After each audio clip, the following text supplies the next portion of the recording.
Okay. I think I have everything set correctly on here. If it has any issues, let me know and I'll try and fix it. Trying to look at all my overlays. I'm also very sideways. There we go. Howdy, howdy. Welcome in, welcome in. We're not going to be doing a whole lot today, mostly just trying to work on these commissions that I have to get done for stuff, so we'll see how well that goes. Let me see.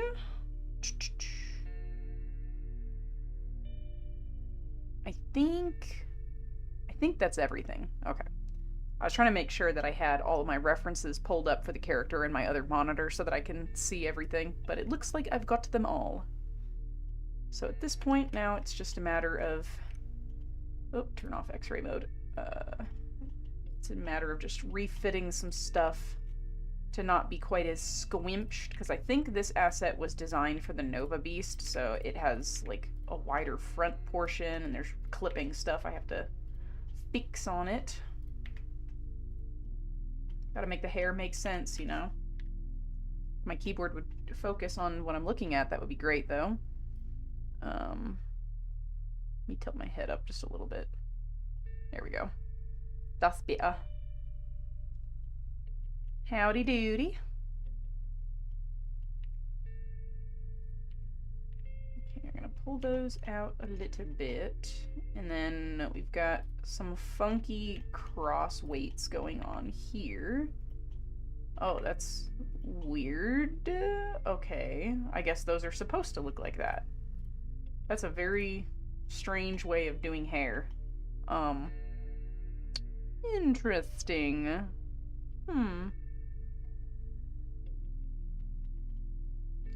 Whatever, I'll make it work. It kind of varies based on how much work I have to do. This one has a bit more stuff that has to be done in the blender side of things before I'm even able to start doing texture work on it. And that's purely just because the client wanted me to refit some outfits that were not originally designed for this model onto it. So doing the refitting takes a while, especially if the outfits selected are very high topology, which these ones are. So they do take a hot second in order to fully refit all the meshes and make sure that like there's not any weird clipping going on.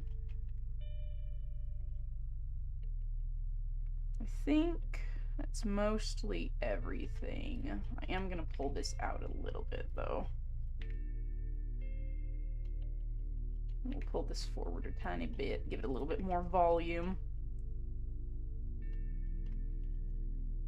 And then I can come in underneath it and we can sync the roots so they make sense and they look like they're actually hair coming out of a head.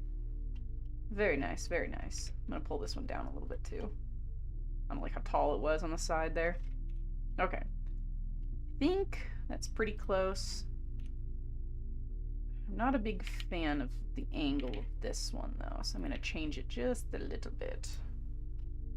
Okay, that looks a little bit better. I think it follows the curvature of the head a little bit more naturally like that. Makes more sense.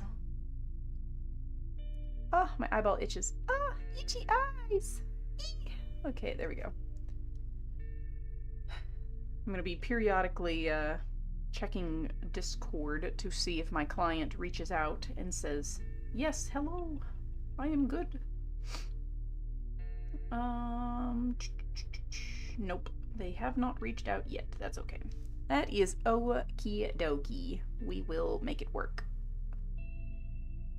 Let's see. Okay, I don't see any other notes as well, so I think that's pretty much fine for now. I'm gonna focus on reattaching the hair a little bit later. Let me see. Gotta zoom in on this reference so I can see it more clearly. Okay.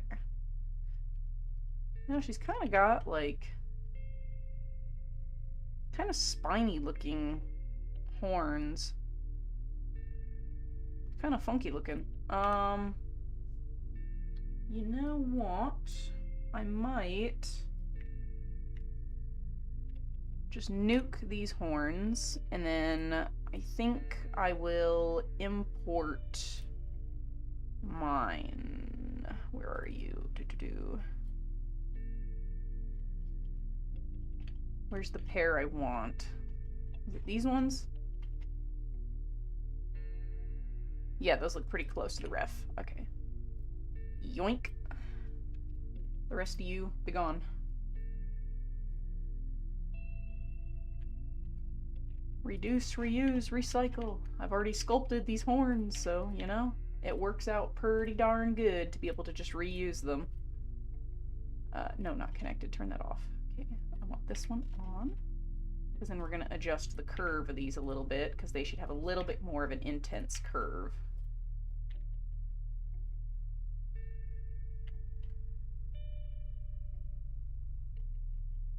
Okay, let's see. Howdy, howdy. Did a panel on how to make your own tail. Oh yeah, that was Glitzy Fox's thing. They did an awesome job at that. Like, that panel always got, like, super highly rated. It was fantastic. Debating on whether to give your persona feathers or not. Well, I'm biased. I love putting feathers on stuff. So my recommendation would be yes. But do what you think feels right, you know?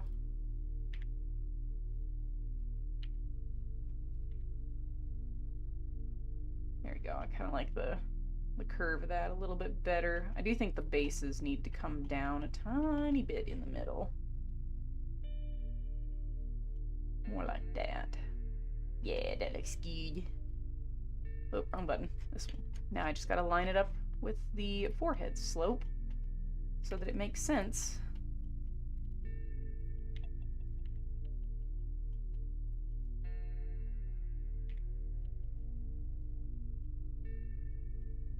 And then squinch. It's a little too thick right there, I think.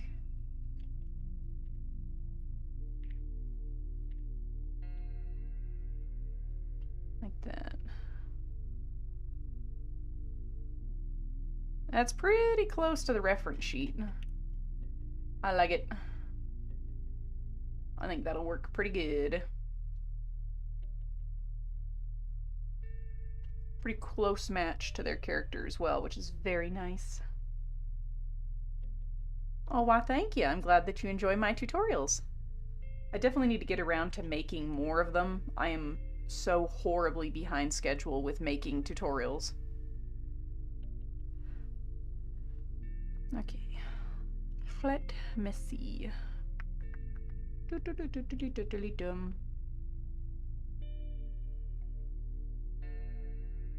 I think that's the only other major one, looking at their ref. Yeah.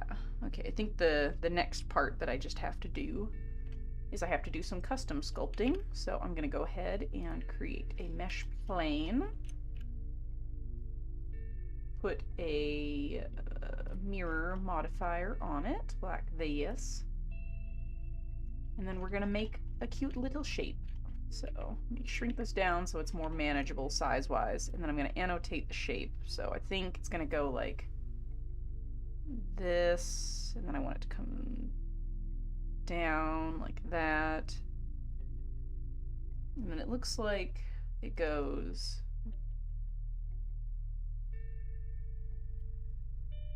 kind of like that. Yeah, that looks right. Cool. Sure. I can't guarantee I'll look at it on stream, but I'll definitely try my best to take a look at it.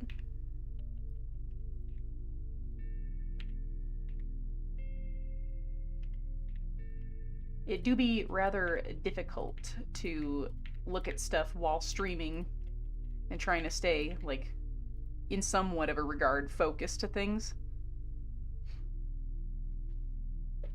Well, I'm very glad that I achieved the shape I was going for, because that's exactly what it's supposed to be, is a butterfly wing.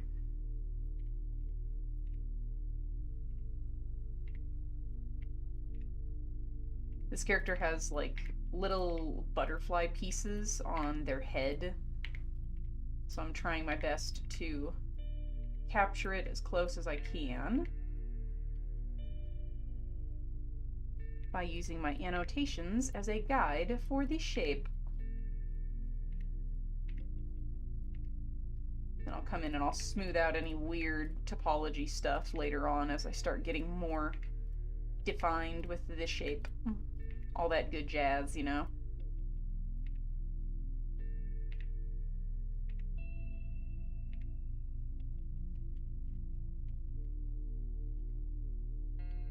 Thank you, thank you. And okie dokie. Like I said, I'll still try my best, but it depends how engrossed I am in the sculpting process. I mean, in the grand scheme of things, I could probably do this way easier, because I wouldn't need this to be super defined, but the topology count is kind of already through the wall with this model because of the outfits that the client chose. They were very high topology outfits. So later on, if they respond to my DMs, I will figure out if they want me to stick with the outfits they picked, or if they want me to end up scrapping them because they've got a lot of topology. Like, oh my god, it's a lot. But I guess I shouldn't be all too surprised by that, because they were outfits designed for human peoples, and human people's outfits always have insanely high amounts of topology, which is crazy to me. I don't know why human abbeys just have crazy high topology. Like, you do not need nearly that many vertices to get away with pretty designs. Okay, I can get rid of my annotation line now. Let's see how that looks. Yeah, it's pretty good. I like the shape of that one. Okay. Now I am going to put that in the center. And then we're going to do 2 edge cuts, because I do want these to be able to flap around with some fizzbone components later on. And in order to do that, they have to have the topology to be able to do that, which they do not currently possess, so I think that's pretty close. I'm gonna hit them with 1, maybe 2 little smooths just to clean up the edges a little bit. And then I want... I zoom all the way in. Can't grab my vertices. Get my edges. I want to mark those as a sharp, so that way I can see them. Unwrap. Alright, now that I have my shape relatively sculpted here, we can go in and start actually using it. I am currently working on a model commission for an Aether Nardo. It's been in queue for entirely too long, so trying to get it all done and whatnots. How big do these need to be? They're... Am I looking at this ref right? I gotta, like, peep it real good and see.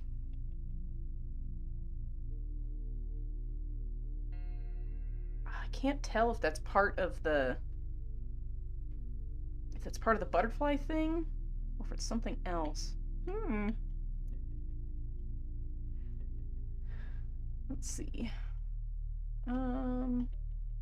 They are fairly big on the character's head.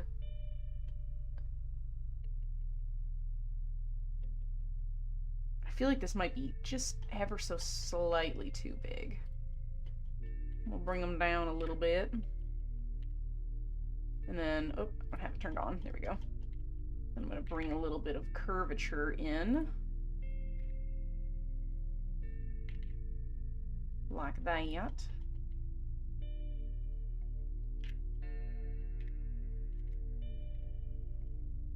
Let me see how that looks. That's better. That's much better. Just gotta push and pull the mesh until it gets to a point where I'm relatively happy with the shape of it. I feel like this needs to come down a little bit. I think it's too high. And this one needs to be wider. Yeah, that looks better.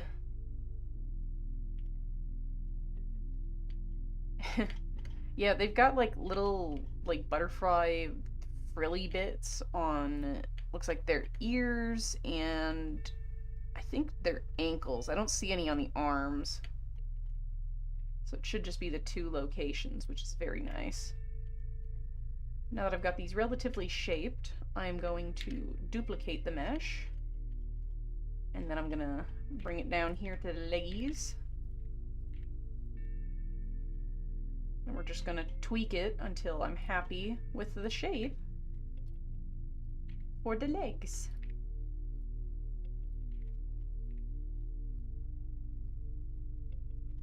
Alright, let's see. Looks like the legs kind of go more round on the bottom. So I'll round this shape a little bit. Yeah, it's like a very kind of rounded, lumpy, bumpy shape.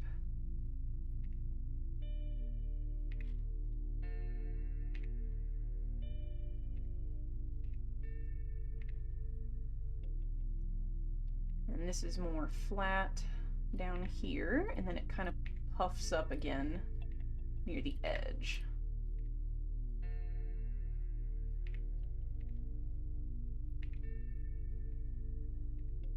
Like that. That looks a little bit better. Let me bring some of my curvature back into it, since I kind of nuked it when I repositioned everything. There we go. That looks pretty swanky. I like it. And then I think I noticed on this one up here something that I did not notice before. Yup, 100% correct on that one. Okay. There appears to be like a little dangler part that comes down like this. And then it expands and then comes back down to a taper. Okay, now I just gotta clean my lines. Whoops, not that button. Clear seam, clear sharp. Mark sharp and mark seam.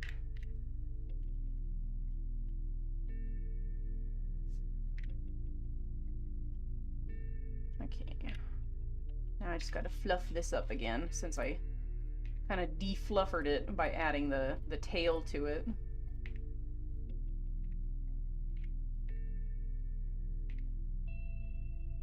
The never-ending struggle of topology adjustments.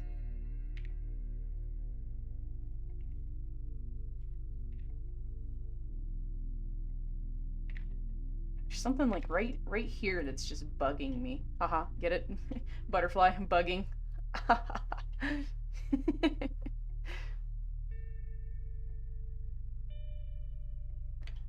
We're doing pretty good so far. It looks like the butterfly pieces are only on the ear area, like they're on the head and they're on the leg, but I do not see them anywhere else.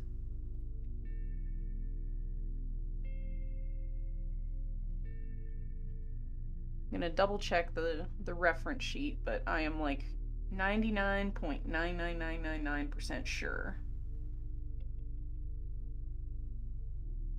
It does kind of look like she's got spikes, I think. I think these are spikes. They look like spikies on her arms, but I'm very unsure. I don't know if that's a design element that they want me to translate or they're gonna have me omit it. I feel like it would be better omitted, because there's like there's already gonna be a ton of details here with all of the aether feathers on the arms and stuff, so I think I'm probably just gonna omit them. Let me check my face orientation. Yeah, it's fine. Okay. Good, good, good, good, good. Okay, let's auto shade and then clean up the vertices like that. Looks pretty good. I like the shape of them. What color is their avatar? It's really pretty. It's mostly a monotone palette of white, black, and gray, but it has these really pretty, like, deep ocean blue gradients on it.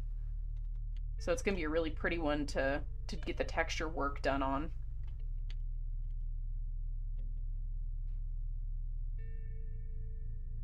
I'm just kind of eyeballing it, looking for... I'm so divided on the butterfly pieces. Like, part of me wants to make them two-face thickness, because I think that would look really nice. But it's also like...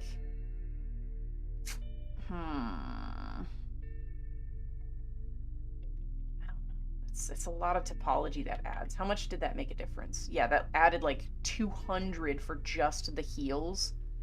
So that's going to add another 2, 4, 6, 800 vertices for all 4 sides when I apply the modifier.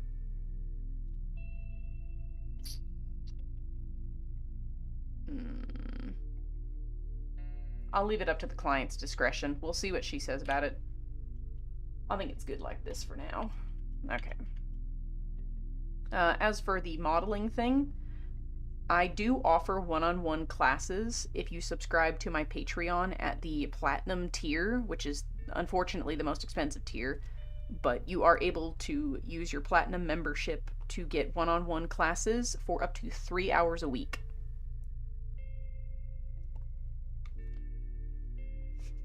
Other than that, you'll just have to be patient and wait for, like, tutorials and stuff to come out.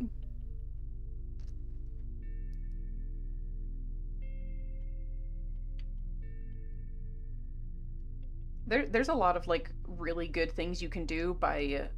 I always tell people, if you can't do something with, like, a solid color, use different texture to break up the pattern. And, like, my stock textures so that I can see shading and how it affects the model.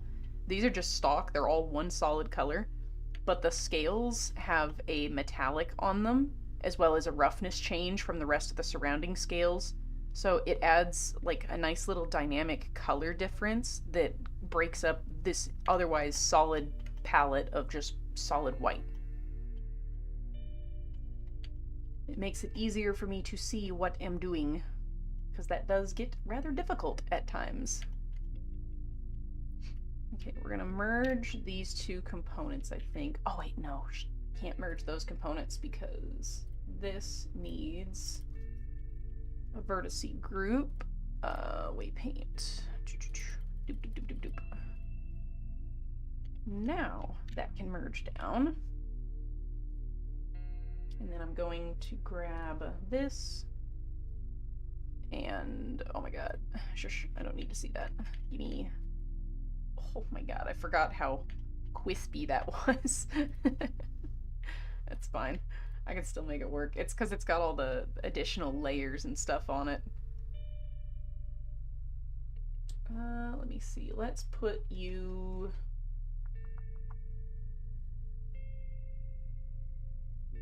Do I not have a miscellaneous mask? Oh shit, I don't. Okay, well, that's fine.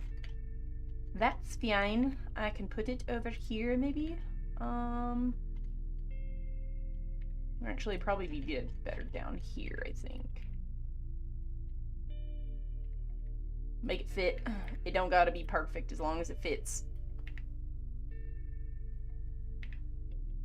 There's not a whole lot of detail on this, but I just want to ensure that it has all of its data so that I can then remove that one. Okay. So now the horns are sharing the same UV tile, which is important.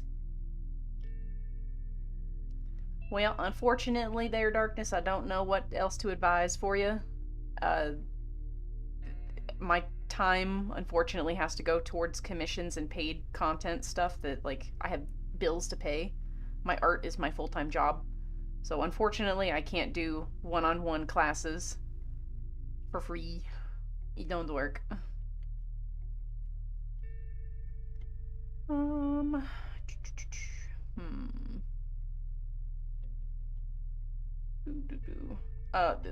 The oh goodness, what is that? That was the UV tiles for the horns, by the way.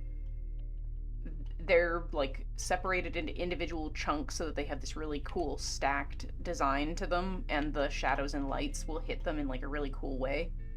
But it means that every segment has its own piece, so that way you can do like gradients on them, and that's why they just look a little bit wonkadilly-doo-ha when you're doing the UV tiling, but that's fine. Alright, let me do my butterfly pieces next. We're gonna scoot this one over here. And then these little guys, I'm going to... let me think. Oh no, you're fine. Like, there's no harm in asking. It's just one of those things that's like, you know, as much as I would love to be able to do that, it just doesn't work.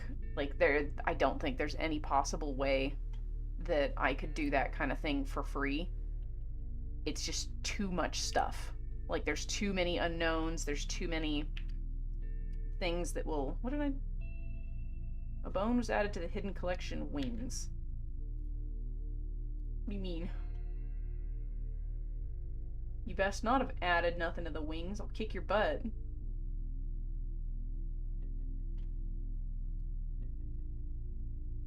I want you to add... Bone was hidden... Why are you adding to wings? You should not be adding to wings. You should be adding to the basis.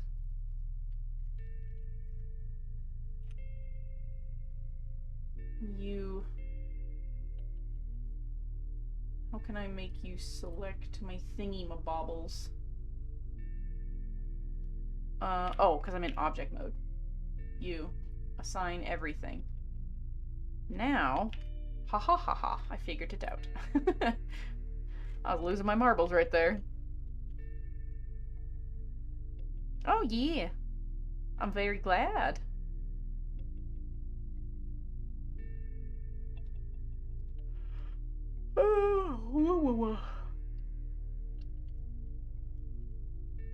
Okay, let me blip this little guy down here. We don't want these to be super duper wiggly, but I want them to be enough wiggly that they look neat. So I'm going to change my bones to stick bones because I can't stand the way the octahedrals look. They drive me crazy. And not funny haha crazy. More like, oh my gosh, I'm gonna go absolutely insanity. Should I do 2? Probably 2. I think 2 bones, because they shouldn't be super wispy. They should only be a little bit like that. I think that'll work pretty good.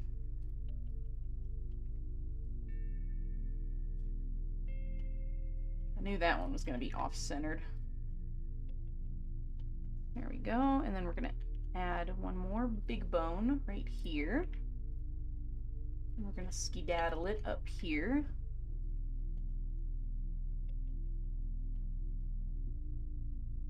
And we're going to call this bone attention to the head. And we're going to call this bone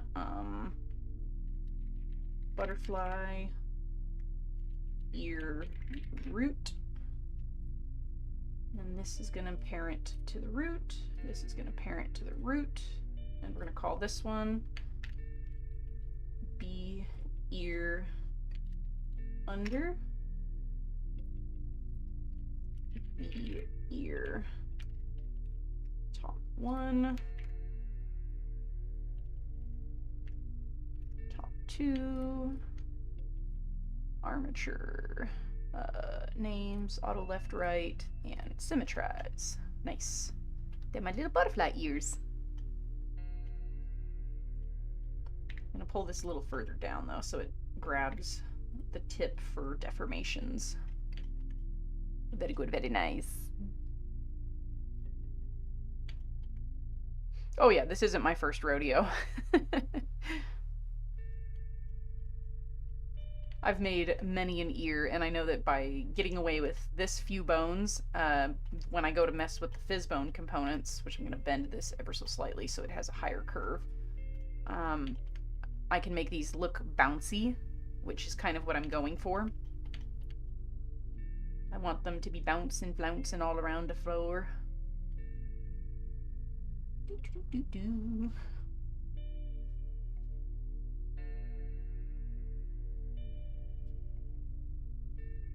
I guess the best thing I can advise when it comes to making fursuit stuff for the first time is don't be afraid to mess up, because you will mess up. It's kind of inevitable. It's going to happen.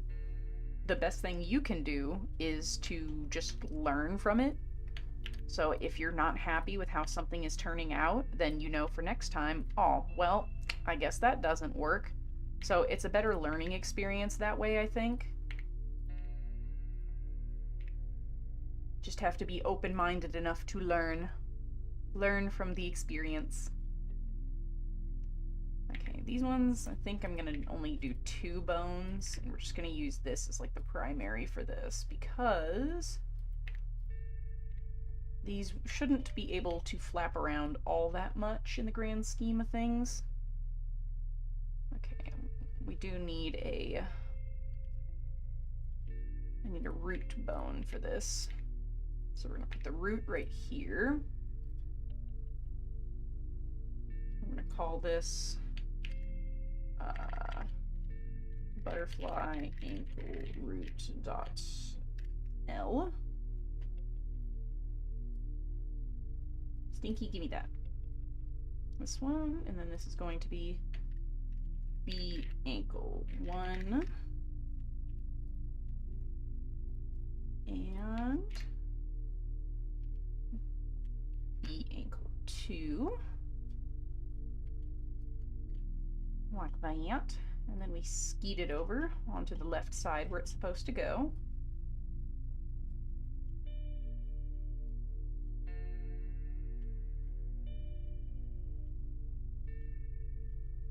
A little bit more towards the center, like that. Nice. Okay, and then this symmetrize. Nice. I'm trying to make these universal, so that way they I can give them these butterfly pieces as like a separate package to put on other avatars in the future, wherever they want to put them. That's kind of my primary goal here. Okay, so the root... let me think. Probably just a tiny bit of weight. Just right at the base, I think. Oops, and my phone is going bert in the background, as it do. Okay, I think we'll do like that, so that way they have a little bit controlling the basis that will not be able to flex and bend.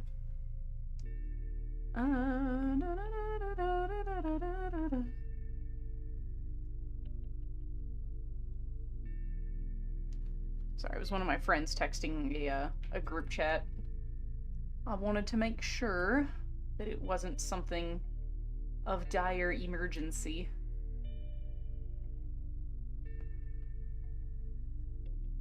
Okay, I'm gonna put this like that. And then I also want a little bit of weight right on the middle here,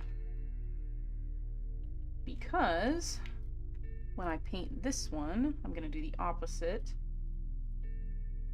Put a little bit down there.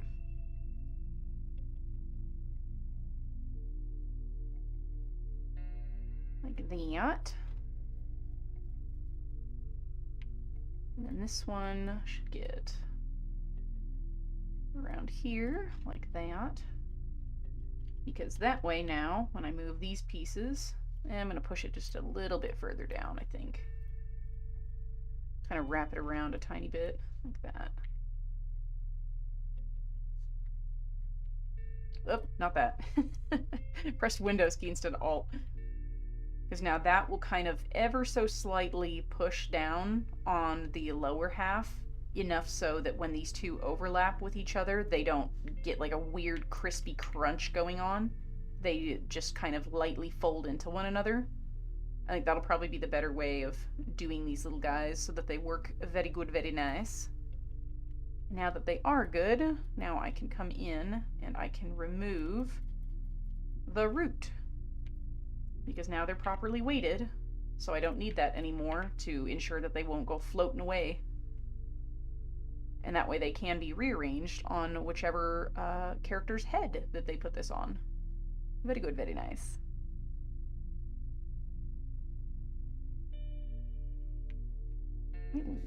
Should I maybe leave just a tiny bit? I might leave a little bit of this anyways, just as like a precaution. Just a little bit right there. We'll keep that one. Okay. This one I think is going to be a very similar process. Let me see.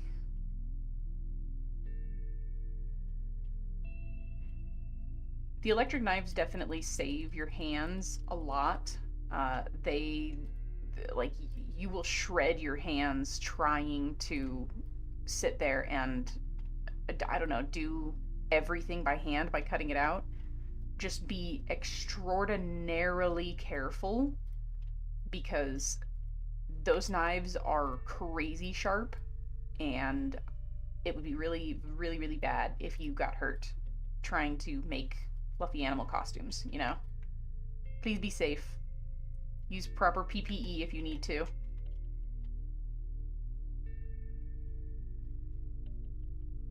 Okay, I'm gonna bring this down a little bit.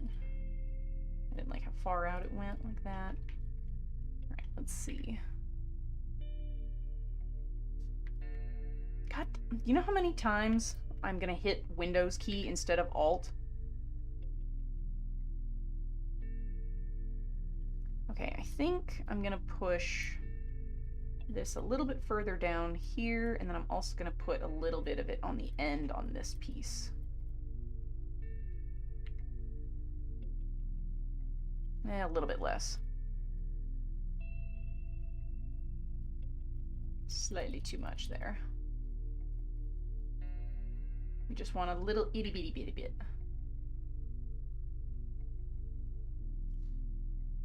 Actually, you know what? I might say beans to it and just get rid of all of the crossweight down here. I was thinking that I was like, oh yeah, that'll be fun. I don't think I need it. I think it's overkill. Okay, those should all be weighted properly now. So now we can bring the body back. And then I can hide my bones. Save. I do look forward to the opportunity. I'm really hoping that by the end of the year, my entire commission queue will be completely clear. That is like my ultimate goal.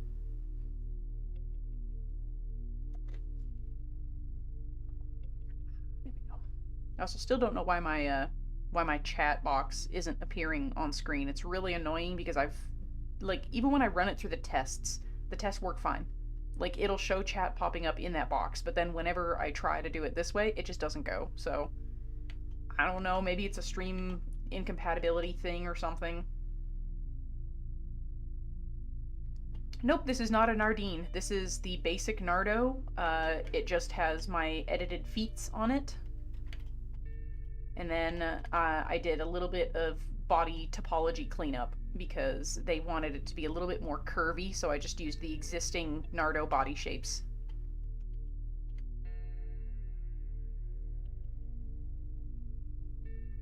Okay, I think that's it, because I'm going to end up separating these later on for them to have a standalone package, so that is an me for the future that I will address. I'm not going to worry about it too much right now.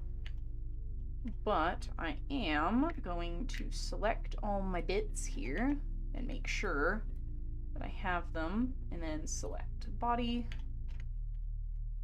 Okay, these don't need to be super big, so I can get away with probably smaller tile priority here, because they're not crazy detailed in general. They fit kind of nice right there. We'll fit that one in there, and then this one almost looks like it's gonna fit like a glove right there. Excellent. Assign.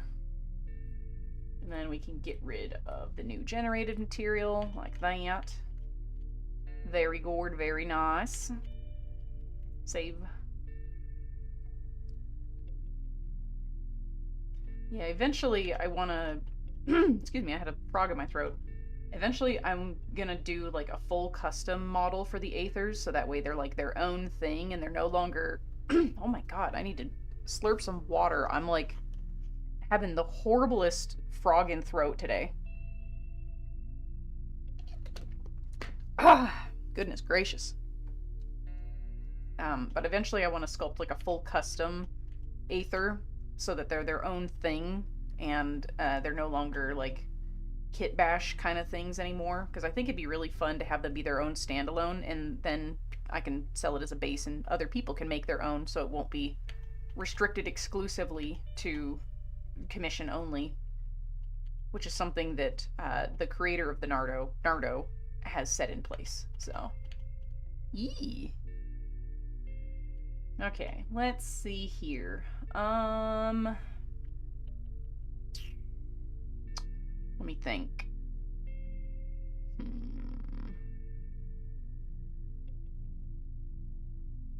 Oh, that'll be really cool. You'll have to show me pictures when you're done with that. I love seeing people make dromies. I'm trying to think. Let me check their ref sheet. Am I missing any other custom details that I wanted to put on? I don't think so. Because I'm going to use height mapping for the belly scales, because otherwise their topology count's going to be insane.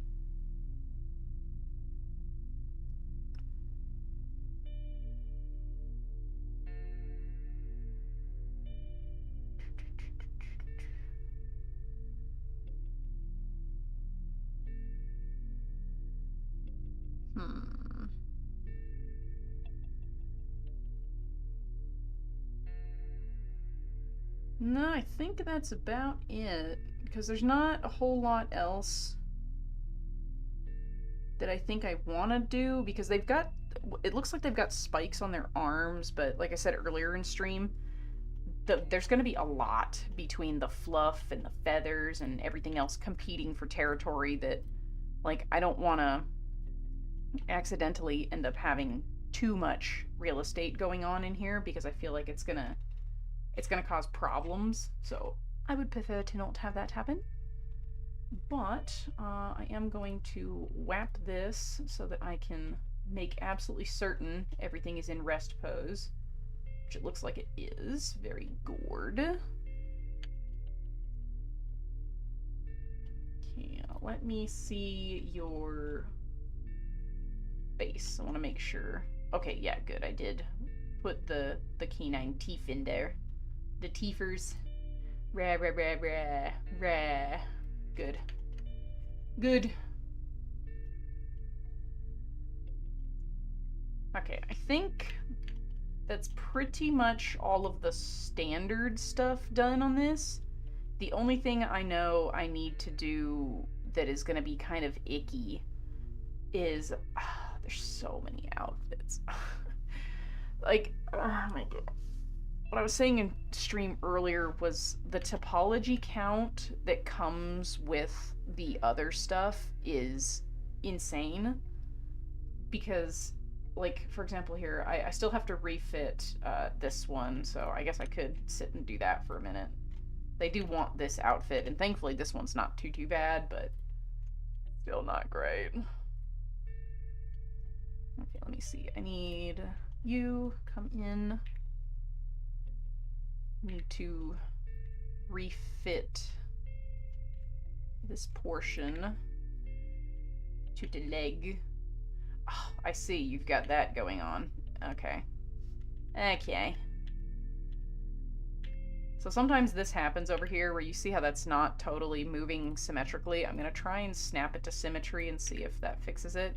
Nope, it do not. Okay, that's fine. I'm gonna retexture it anyway, I guess. I don't want to remaster it though. How many materials do you have? You're all part of one material. Okay, we'll do it the other way then. We'll go to sculpting mode, because sculpting mode will override it. So here's what we're gonna do. We're gonna push and pull this mesh, because first of all, it's increasingly puffy around there, and it doesn't need to be.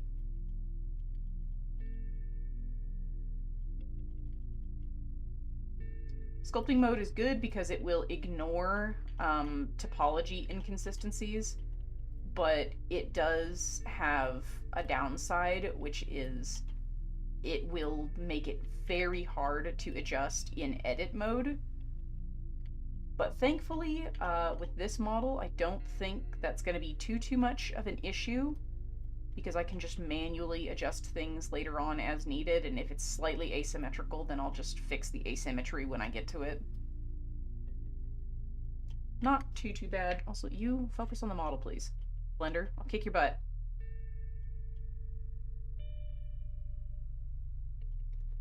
I just gotta try and push and pull all the shapes. These itty-bitty little pieces in here in the thighs are always so difficult to refit. I think this asset was designed for the Nova Beast, so it's got very thick leggies.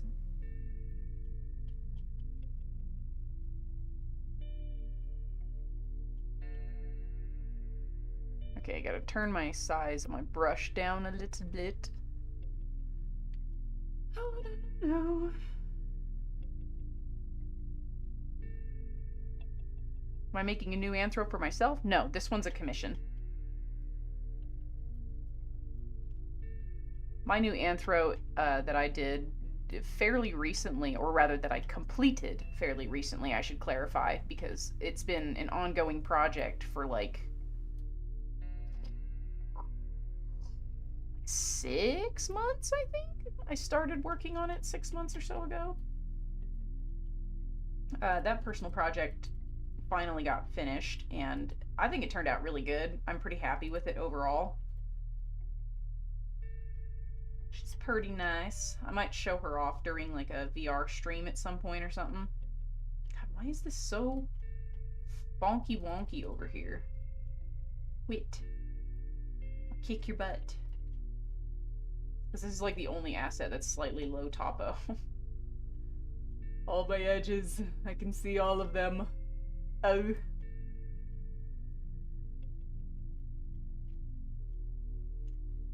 There's a tail in my face. Move, tail. I can't see. E.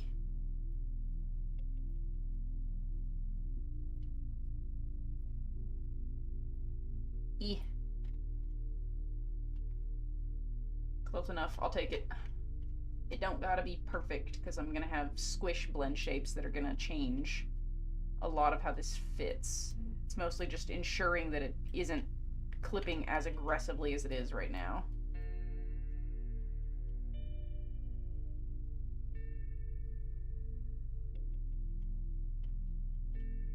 Do.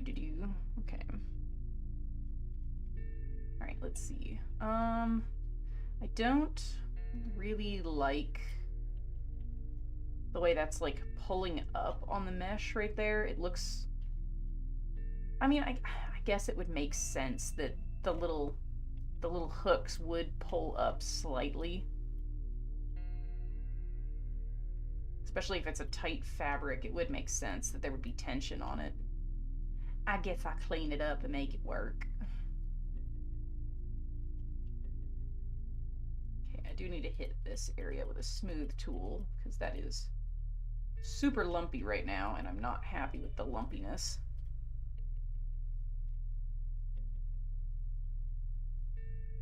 And then we come in and we fix. We fix.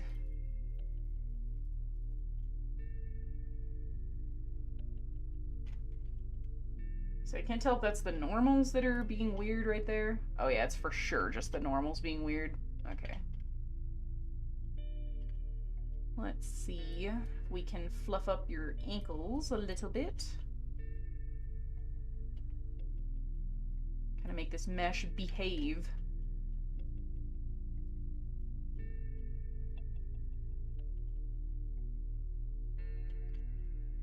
And the tootsies. I don't know how much of this I'm going to be able to kind of save here. Any mesh that gets this close to the toes is so hard to work with. And then you got the issue with the weight painting and like, oh my god, it's so much work to make these work like this. But I am bound and determined. I will try. What tool was it to fix? It depends on what parts I'm fixing. There's some parts like this one where I'm just hitting the smooth tool in some areas, and then I use the hook tool or the grab tool most times in order to kind of push and pull this mesh. I would prefer to be doing this entirely in topology editing mode, but sometimes you just can't do it. Some assets have like broken symmetry, and unless you're going to force the symmetry and totally retexture everything, the force symmetry tool is not going to work. So in this case, I'm just opting to preserve the existing textures and spend a little bit more time manually cleaning up the topo and ensuring that it does in fact fit the model. Got a little bit of a booty stank here. I could probably pull it out a tiny bit more. I don't want to go too far on it, because then there's going to be like this weird gap on the booty. We don't want no booty gaps. Like right there. See, I had a little bit of a booty gap. I had to fix it. Okay, that's not too bad. I'm overall satisfied with how that's fitted. So now I just need to go back in here, and then with everything selected, I'm going to normalize it so that it looks clean. Hide that part, and then come up here. I need to grab the jacket. We're going to hide the jacket. And then I'm going to refit the skirt, which thankfully is a significantly easier process. Are people able to animate that? Probably. I mean, it depends on your level of animation skills, I guess, I would say. I personally do not possess the ability to animate in Blender yet. I would like to at some point, but it takes a lot to understand, like, the lighting engine and everything that goes with it. Because I think this chain was initially supposed to have physics, and I'm kind of 50-50 if I'm going to do the physics, because the problem with skirts is they are awful to weight paint. So I'm like, oh my god. I'll have to hopefully get some feedback from the client to figure out what they want to do. So if they want me to go through the effort of like adding all of the skirt physics and stuff back in, I can, but it's a lot. There's so many parts. Like, you have to have, like, for this skirt topology, at least 2 bones per segment, and I would need 2, 4, 6, 8, 10, so 20 bones for just the skirt. And then probably I could get away with maybe 2 or 3 to make this chain have physics on it. I feel like the chain having physics is overkill. Like, that's so many bones. Please optimize your abbies. Is that close enough? It's slightly too fluffy on this side. I need to pull it out a little more. A little bit more this way.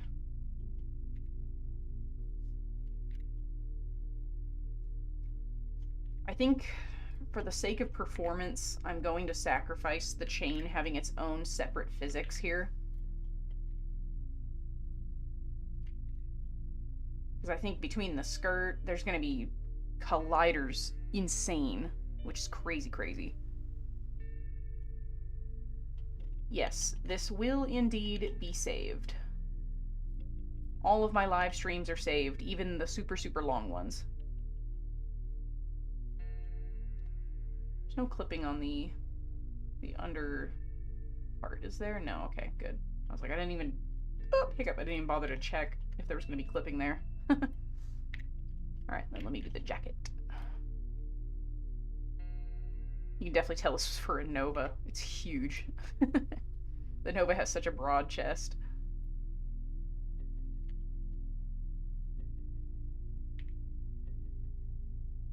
Actually, I could probably squinch this a little bit to expedite the process of fitting it. Because this isn't supposed to be a super tight fitting upper garment.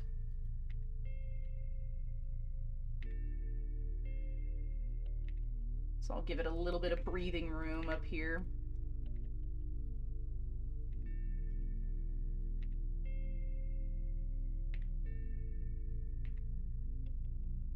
Okay. Bop. Our arms need to come down a little bit. And then I'm going to try and pray. I was really hoping that was going to be able to have symmetry on it, but it does not. That's okay. I'll just clean it up manually. It's fine. It's fine.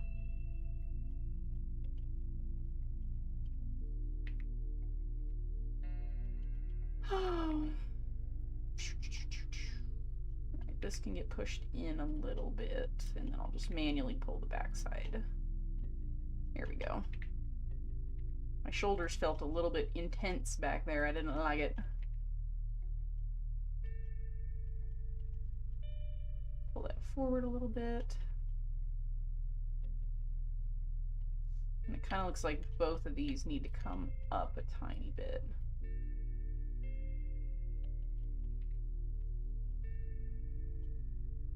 Not too bad. Okay. You bought my ether wings? It's so funny. Those are like one of my best-selling assets, despite the fact that they were made like forever ago. They were, I think, the second paid 3D asset that I ever created. And they're still like the community favorite. Everybody loves them. At some point I would love to like do a redone version with like better topology and more customization, blend shapes to like control the shape of the feathers and stuff, and maybe get them with like get an optimized version that has like only 4 bones for questies, and then have another version that's like more dynamic with like cool colliders and stuff on them. I think that'd be fun.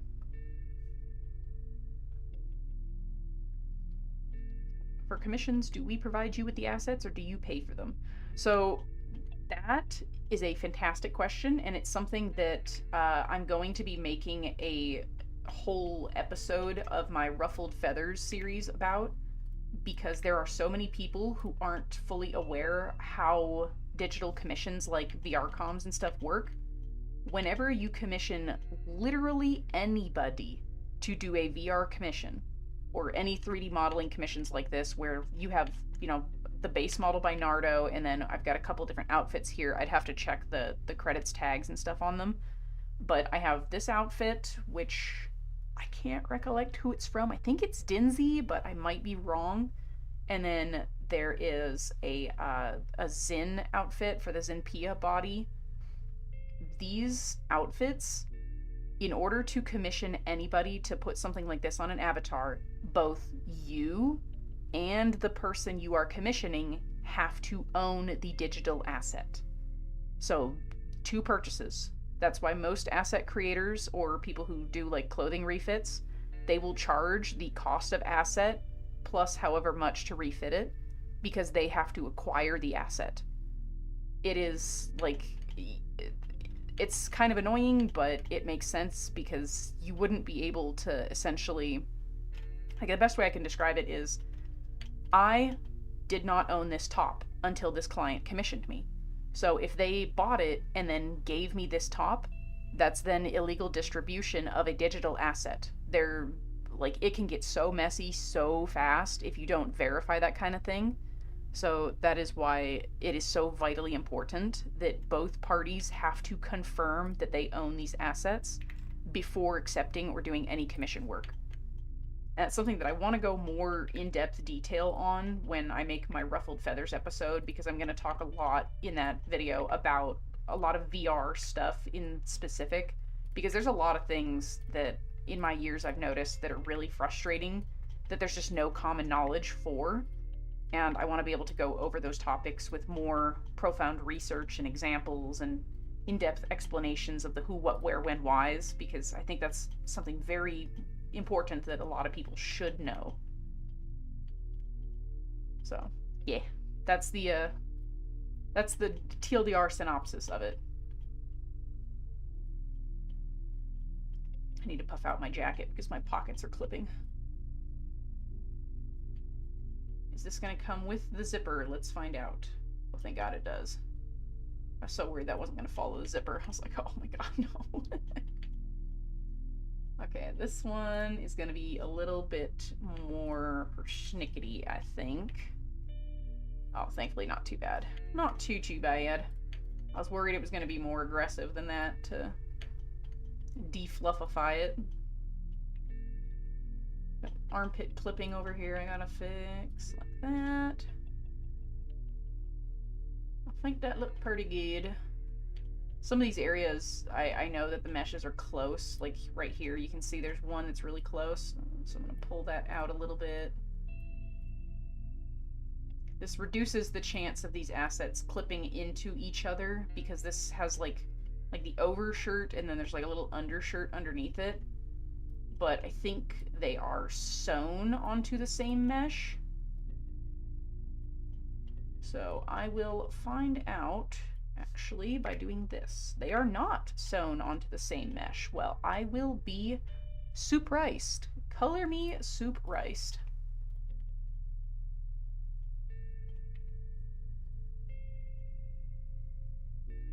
I got the fit pretty close by just guessing where it needed to go, though. That's pretty darn good, if I do say so myself. I didn't know those were two separate pieces like that. Wowie zowies.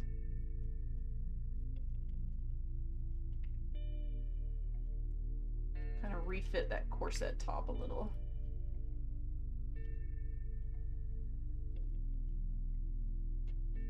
Okay, and this can come in, I think.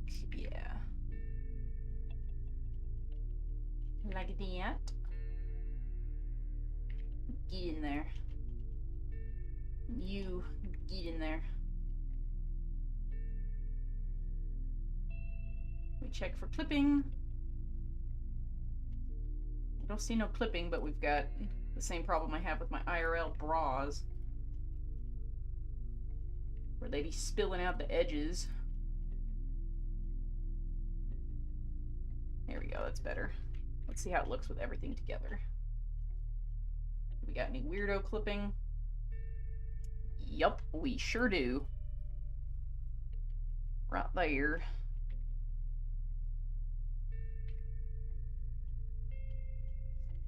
Any on that side? Tiny bit. Pull that forward.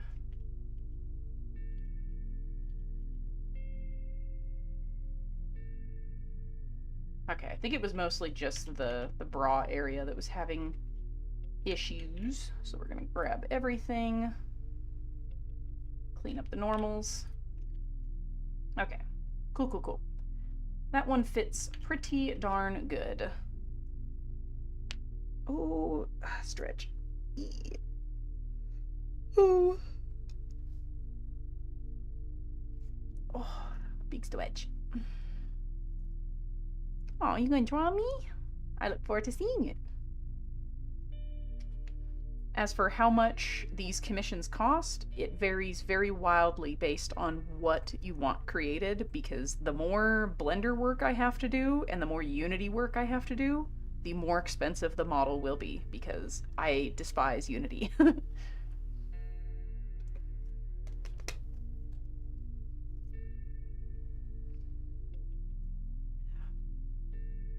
Yeah, that's a decent way of doing it, I think.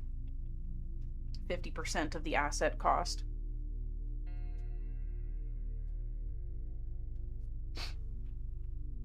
A lot of artists will factor that into their pricing. They'll just be like, you know, I'm ready for it. We're just gonna do it like we do it. It's all good. Okay, let me see here. I need to...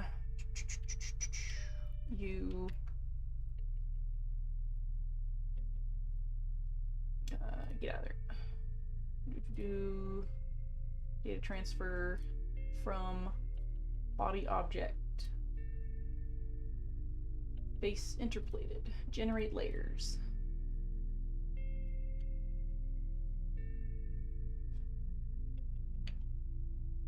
My baseline starting price is usually $125 for most VR avatars, unless you have an insanely simple character and you're not getting like any clothing or anything. But that's for pre-existing models. If you're talking full from scratch customs, those go upwards of $1,000 because that takes a very long time to do. Okay, let's see. Actually don't think the head should have any bearing on this, so I'm gonna get rid of that. Yeah, of course that's not gonna be able to do that symmetrically. I had high hopes, but it did not matter in the grand scheme of things. Okay, I don't think the jaw would have any bias. No, it doesn't. Okay. Chest.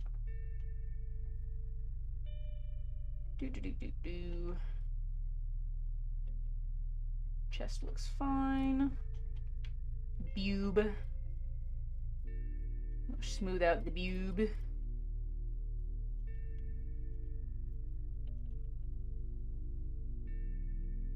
Do that. Like that. Does the root have any? No, it doesn't. Okay. Shoulder blade. I don't like that right there is pulling over. The rest of that looks fine. You. Bop bop. You have the same problem over here. I don't want that to influence that part.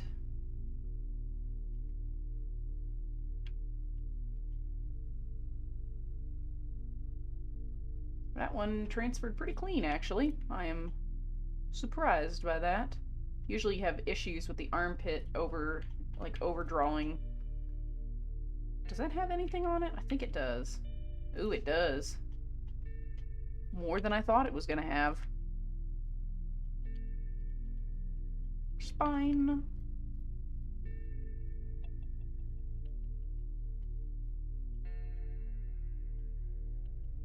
Rest of that's fine, that's fine, that's fine. Pop. Hips. Yeah, I knew the tail and the hips were gonna have a little bit of a conniption fit. That's fine. I'll figure out what the client wants me to do in regards to the skirt. If they want me to add the skirt dynamics back in, then I shall.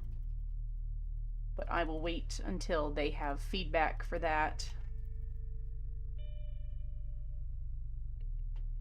Are we looking on the skirt? We're looking okie dokie. Yeah, that looks fine. I'll smooth it a tiny bit.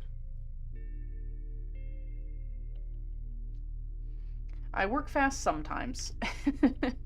It really depends. Getting motivation, I think, is the hardest part for me. There's so many times where I will just not have any motivation to do anything, and it's really, really frustrating. But thankfully I'm doing okay at the moment. My brain is in like a good state today. My meds are working right now. I had to go to the doctor to get vertigo meds because I had the worst vertigo attack I've ever had in my life a few days ago.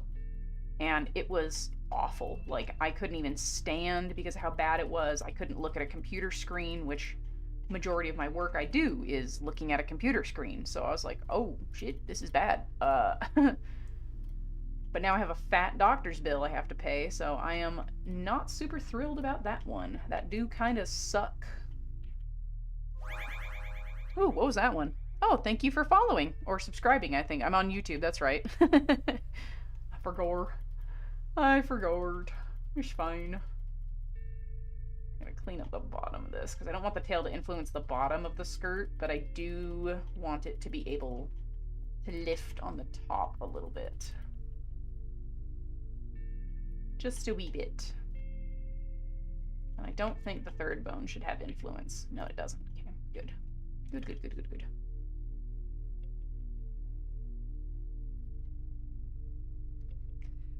Oh, boop-a-doo-doo-doo-doo. Let me see.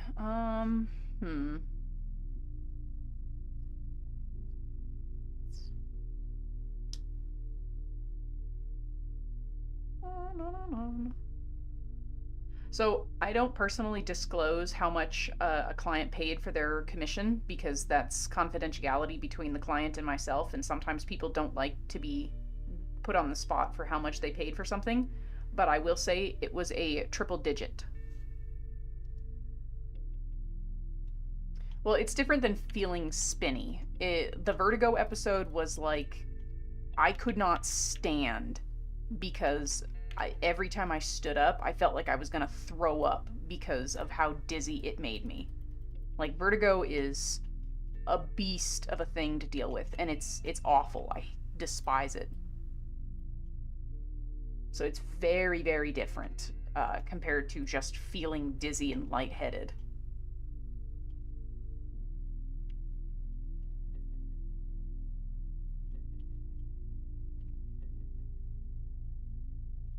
Gotta clean up my legs. My legs. Is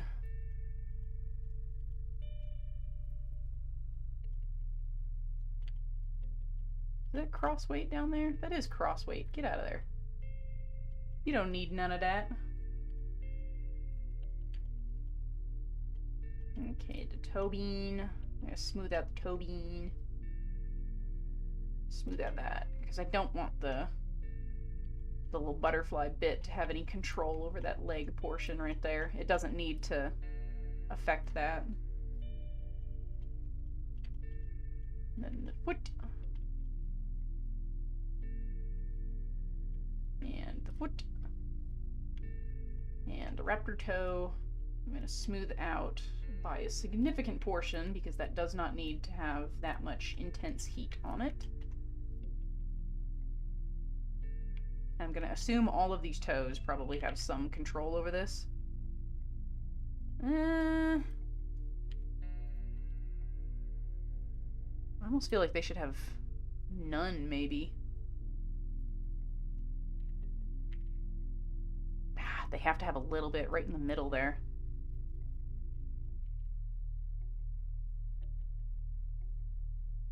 I don't like the way that pulls at the base, though. It's probably as close as it's gonna get.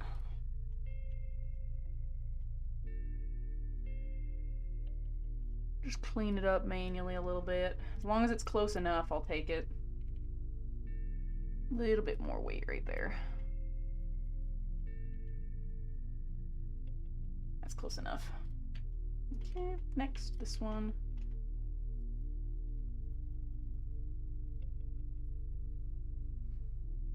How'd I got myself into Blender? I wanted to learn how to do modeling stuff because modeling is cool, especially being able to control the model yourself and like everything that you do. Did I smooth this one? I did not. Everything that you do with the model, you can control so many aspects of it when you do it all yourself. Plus it's just really fun being able to 3D model things and see how my art style translates into 3D modeling. It's fun. But I'm mostly self-taught because there's a lot of tutorials out there that are not super fantastic for learning Blender and learning 3D modeling. So I just kind of work with what I've got, and I think my system works so far. Unlock. Okay, there's that one done. Now I'm gonna try and figure out VVVV. I really need my client to respond about what they want to do with this outfit.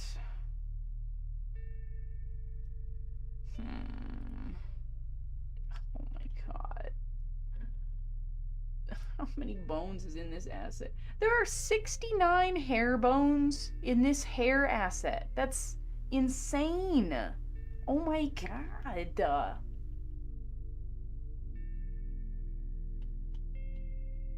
For just a piece of hair? It's ridiculous.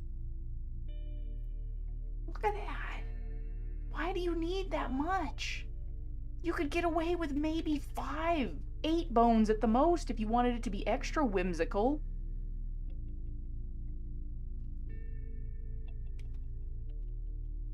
Jesus, that's so much unnecessary topo. Yeah, the topo's the other thing too with this asset. Well, no, the topo's not too bad. 13,000 for a hair asset is considerably very low topo. I'm gonna ask their opinion on this hair, because this is the one I think they picked. And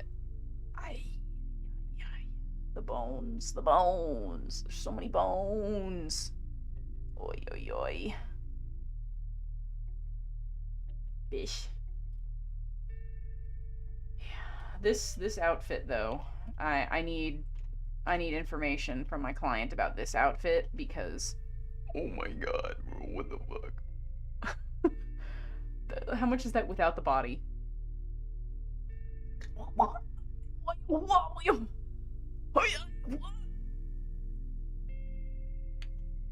This outfit that you're looking at right now on screen, are you kidding me? Well, why? Is it double lined? It's not double lined? What's that? What the fuck?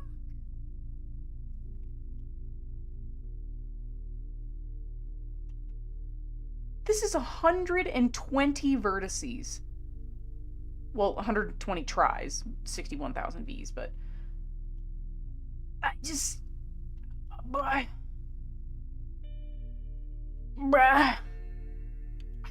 God, that's so many tries.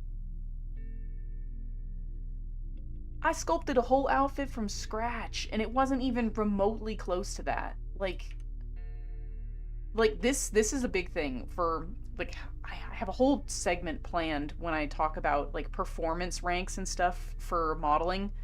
But when it comes to 3D models, especially 3D models that are intended to be used for video games like VR chat and stuff, when you see topology for things, and when looking at the topo from, like, this far away, there are either black zones, or if I select everything, intense orange zones like this. When you see that, that means there is so much topology right there. For what? What's taking up all that topo? Nothing. These little heart-shaped things, each one of those, that's how many vertices they have. Like, that's insane. Each one of them things has that many, and they're double-sided too. So all of those, all those verts are on the back sides as well. So you've got all the topo there, the same element on these straps, the belt, these straps, like, oh my god, that's so much topology. That's crazy to me.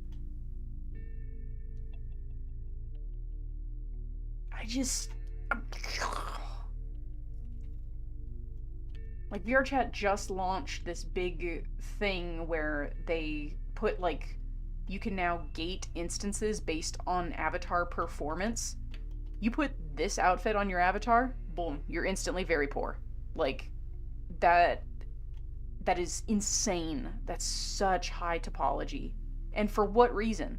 Like, oh my god, that's so high topo. Jesus. I'm gonna have to ask the client about this one. Did they respond yet? No, they didn't. Okay.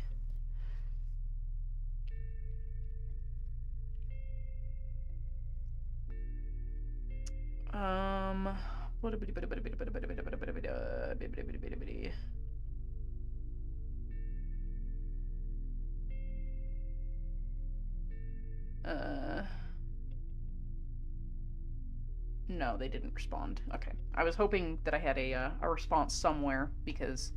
Boof. Boof. Yeah, I'll have to... I'm gonna put a pin in this for now, because that's so much. Like, I cannot... I don't know what to do about that, because I could optimize it pretty significantly. Like, I could probably get the vert count on that asset down to, like, maybe 45k, 50k at the most. But 120 is crazy, crazy, crazy. Oof.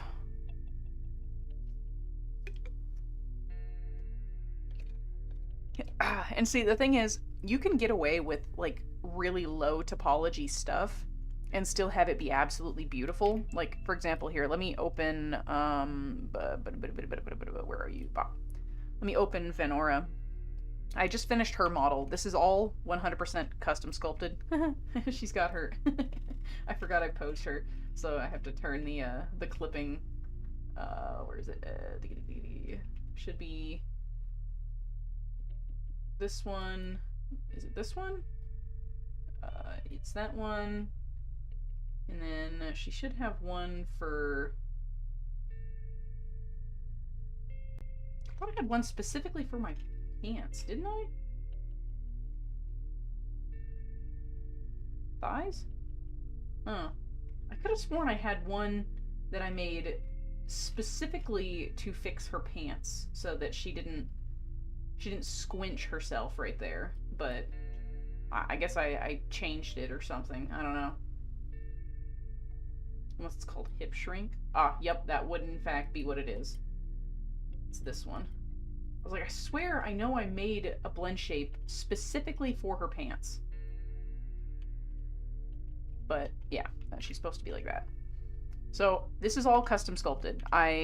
Everything here I completely handmade, and I'm really proud of her. I've worked on her for like 6 months in between commission work, and I'm really, really proud of her topology, because everything you see right here, 91,000. That's it. And that's with all her outfits, all these buckles, all these straps, all these fins. She's still only 91,000 for everything, which is very, very good performance count. So it's like, you can get away with super clean topology. Like, there's not a whole lot here on the top. You can see it's fairly simple. I kept it as simple and clean as I possibly could. Oh, her straps are... Oh, because they're highlighted, that's why. The majority of the topology on the top is coming from the straps and from these cute little D-rings up here, because I think D-rings are pretty, and I want to make this top because I think it would be really, really cool to make. And then her pants, very nice and low topo here. Like, I kept everything super low, super clean. It's all single-faced, so anything that has, like, it doesn't need double face on anything. It can all just be back face cult. There's no point having double faces on any of this. Same with her fins. They're all single-sided fins. Like, you do not need everything to be double-sided. You can get away with so much low topology. It's fantastic. So for this thing to be like, what is this at? Just the base body right now is 57,000, which is fine, but I also optimized a lot of this model, so it's very low compared to what it should be, but the Nardo is also got pretty low topo count in general, which is very good. But when we start adding the feathers and the wings, then we've reached the 107,000 threshold, which it's kind of funny that that's exactly 107,000 with all this right here. Like, it's so rare that you ever get a perfectly even try count like that on anything, so that's really funny.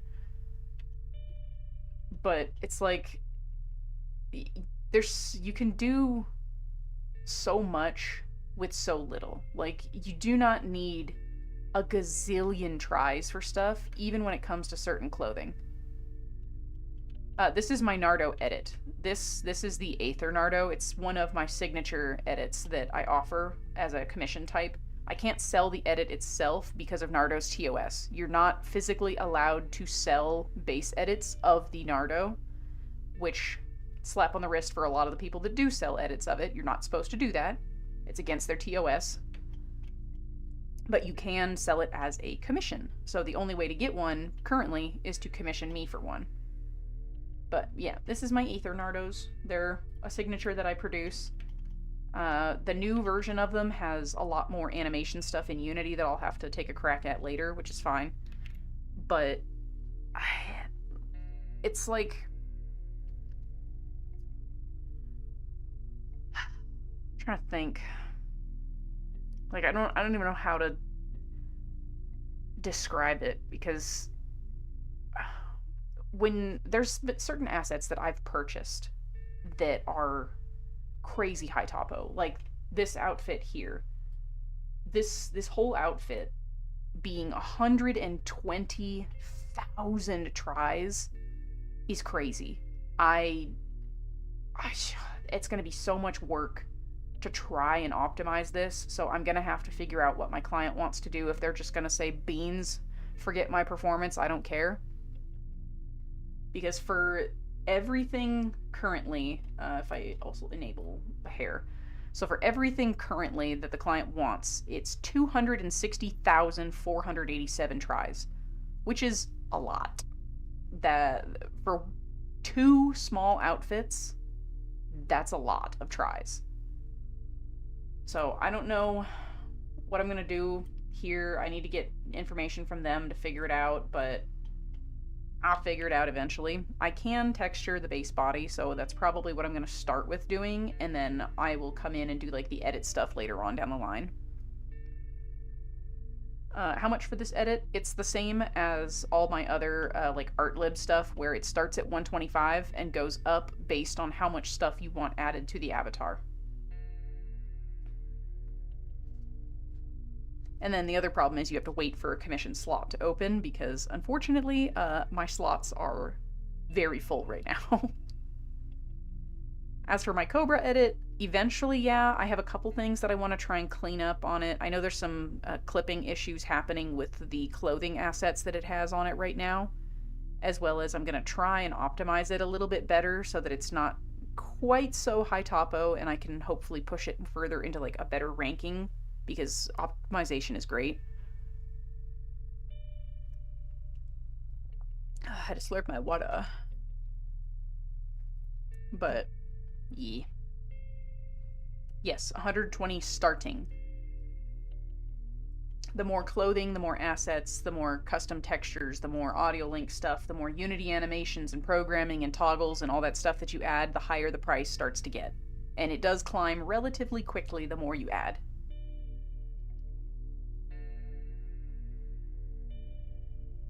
It depends very heavily when working with someone else's model what it looks like, because I've had some where people come to me and they're like, oh hey, you know, I've got my own model that I paid for from this person, and I just want you to texture this one and make it work in Unity. And then I crack it open and it's 1.7 million tries, and I'm like, this has to be completely retopoed, re-weight painted, all set up in Unity from scratch, reanimated, retextured. Like, oh my god. There's so much stuff that has to go into doing that sort of thing, so the price can range exponentially. Let me go check your ping. Oh my gosh, she's so pretty! Aww!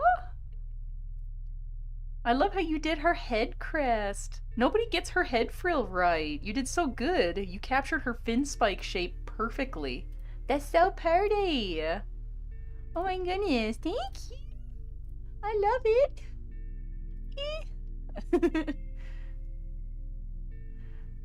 Oh wow! Thank you! Do I plan on making any new edits? I don't know. Depends how long it takes me to get commission stuff done. Also, let me rotate. I'm like really far to the left right now and it's bothering me. Okay, so I think on this one, the only things I really added were the horns and the butterfly bits. So what I'm going to do here is I'm going to close Blender, close this, and then open Substance Painter. Beautiful splash art of Vanora done by Tarty, by the way. They did a phenomenal job on her. She looks so pretty. I love her swimming. She's swimming in the water. Yada yada. Shush. Don't care. I'm gonna go dig out my tablet.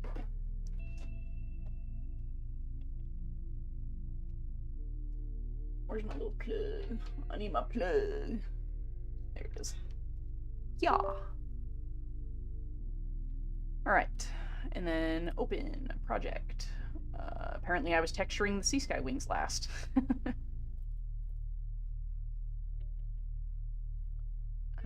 This one, bop, it's gonna ping, and then bop. Thank you, thank you. Beautiful. Hey, stop it. Squish. Get over there. Alright, turn off literally everything except the basis so that I can just start with that.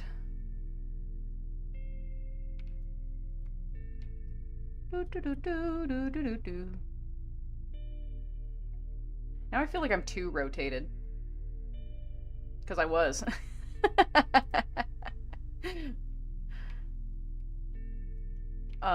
So that sounds more like a full Artistic Liberty creation, which Artistic Liberty start at 125. Most of my Art Liberty stuff starts at 125, and if you have absolutely no prior design to work with, I do charge hourly for that one at $20 an hour to get the design nailed down, and then from there we give you an estimate for like creating the 3D model portions of stuff. You can always submit an email for a more accurate price quote of things. I'm so sorry, my phone is ringing. It's junk mail. But yes. My recommendation would be to send an email, because then you can get a much more customized price quote for what you want. Okay. First things first. Where's is my scales? This one. I want to change the height down because I think it's slightly too high for this one. Okay, and then I need to open my client's ref sheet.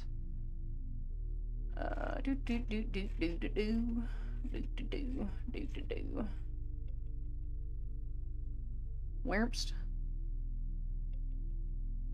This is the... Is this the new ref or the old ref? Oh, this is the new one. Okay. Good. I was like, I'm pretty positive I'm looking at the new ref, but I just want to double check.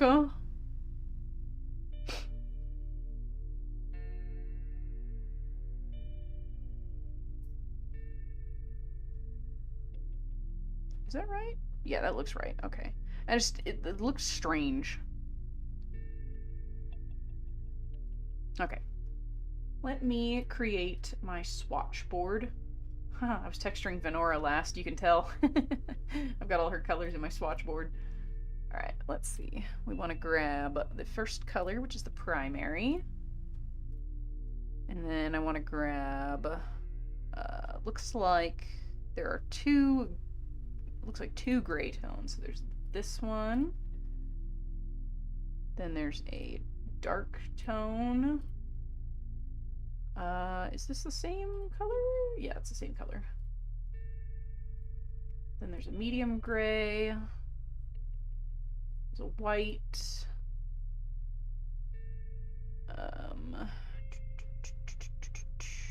So it should be 1, 2, 3, 4. 1, 2, 3, 4. I think that's this one. Yeah, those are identical. Okay. 1, 2, 3, 4. 1, 2, 3, 4. So then it's this one, this one, this one, and I think that's it. Yes, that looks correct. Okay. Well. And I'm going to turn those off for now so that I can see what I'm doing.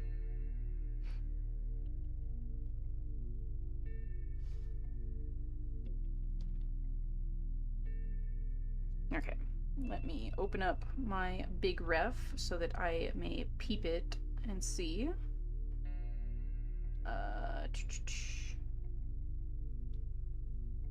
Why doth my big ref not open in other monitor all the way? Why are you being this way? Ascusi?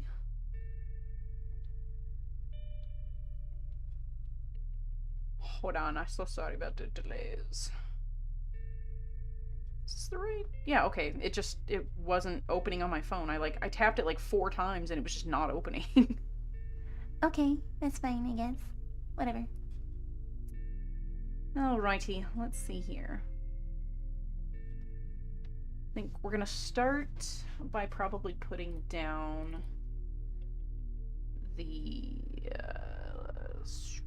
let's go...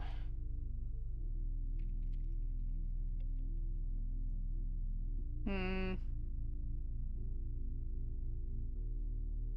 a lot of combat ingredients on this. This is gonna be difficult. Let's call it dark 1, and then we'll grab the first dark tone, which is this one. No, not that. This. Brush. Soft. Lower flow. Alright, let's see.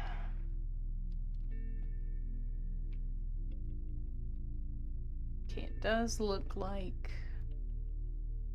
there's a darker tone on top of the shoulders. Oh, I have the GPU bug again. I hate that silly thing.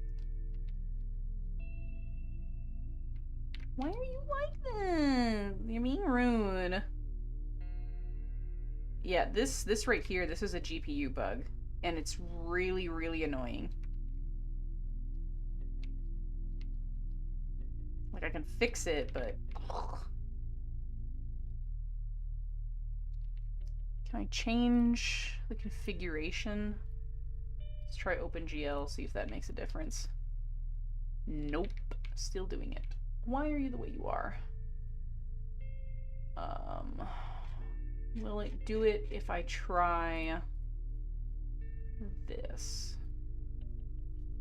Let's see. No, it still does it. Damn. Okay. Okay, that's what I was afraid of. So sometimes this just happens. It's really, really annoying. I can manually clean it up, but... Oh, man. That's a bummer, dude. That's a bummer.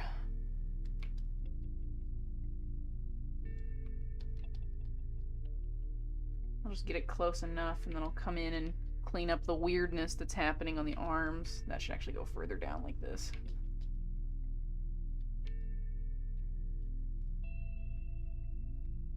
Oop, too big. There we go.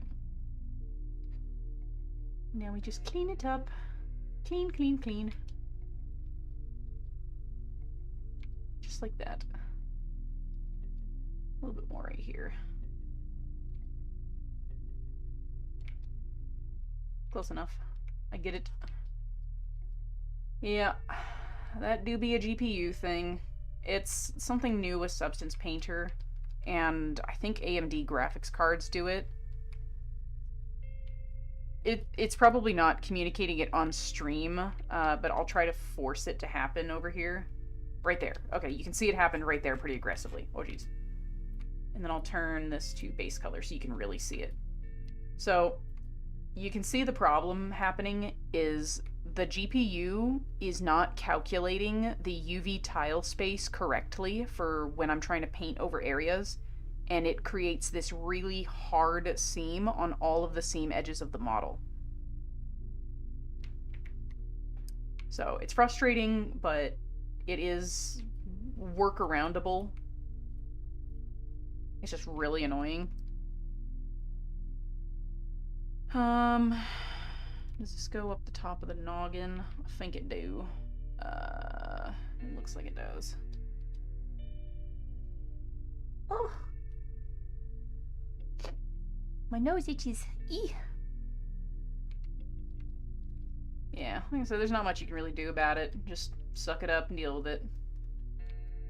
Oh, whale.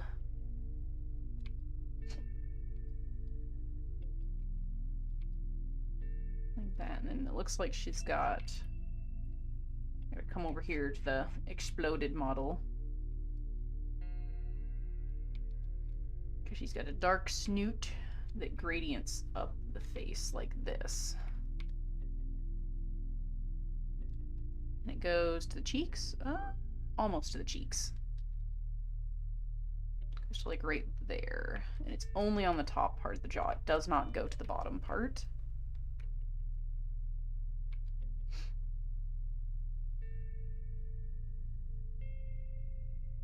I don't think there's any more. It looks like the majority of her ears are actually the dark color. Let me see. I'll push that all the way down here, like that.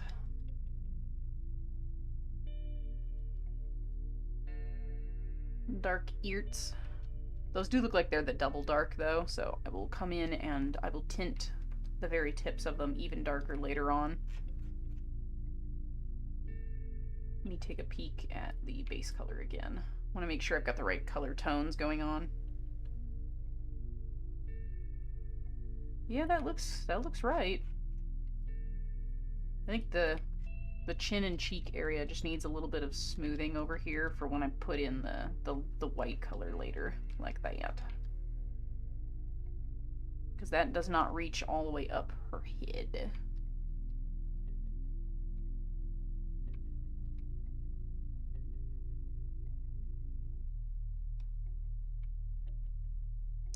Yup, it is indeed the Nardo. Trying to double check my client's ref sheet. Okay, it does look like right about at her upper thigh, there's like another gradient down here. So I'll put that gradient in. Like that. And then... Are there any more of these big gradients that I see? Yes, actually, there's a big one on the tail. It goes from all the way down here. Stinky. Where's my brush? There it is. I'll kick your butt, I swear. There we go. Brush slightly too big, can't find it. And it goes to like here.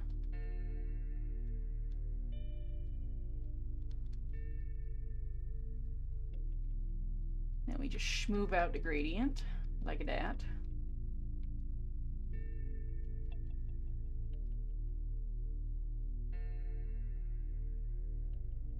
I think that's right.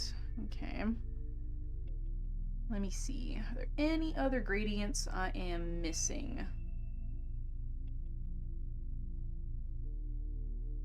The horns and stuff, but I will tackle the horns when the time comes. I'm not super worried about that one. Okay. So I think that's the majority of the medium dark gradient here. So then we're going to do another one, and this is going to be what is this one? This looks like we'll do white.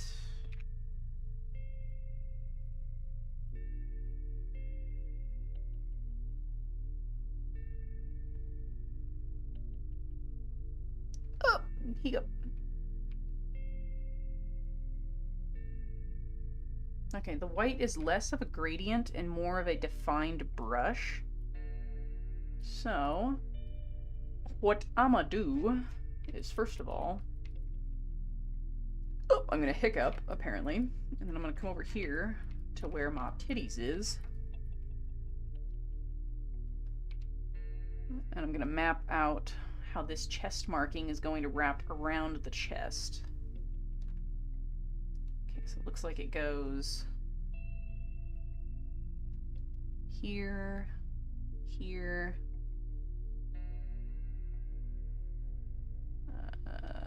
it goes up, How does it look from the side? Do they have a side view on their ref? They do not, but from what I can see, it looks like it comes down like this and then goes whoop and goes all the way around like that. As I keep touching the settings on the edge of my tablet, it's freaking out. Okay, that one's pretty good like that, so I'll come in and I'll do the cleanup on that when I get there. What else is there? Oh, this is kind of weird. There is a gradient there that I totally missed. Let me zoom out. I need to go down to this one, and I'm going to add this as a color filter to this one. We're going to call this light gray. Because this actually has two tones on the arm. It goes up like this. Do the legs do that too? No, they don't. The legs have a solid one. Okay, so it's literally just the arm. Because I was looking at it and I'm like, this looks kind of strange on the underarm because there's like a really defined edge, but there's also like a super crispy edge that kind of wraps around. Oh, this is a weird marking. The way it contours is really strange. Also, I should probably save this as an alt file.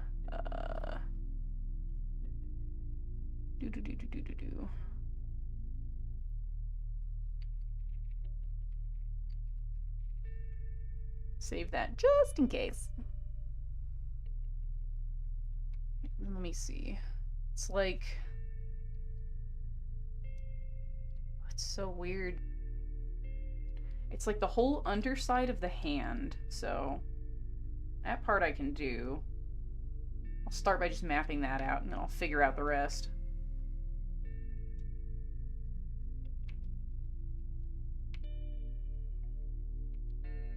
Get in there.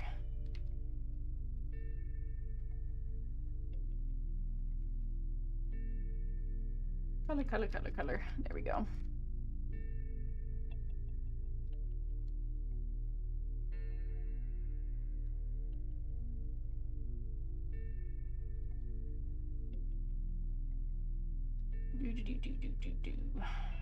Come on, you can do it. I believe in you.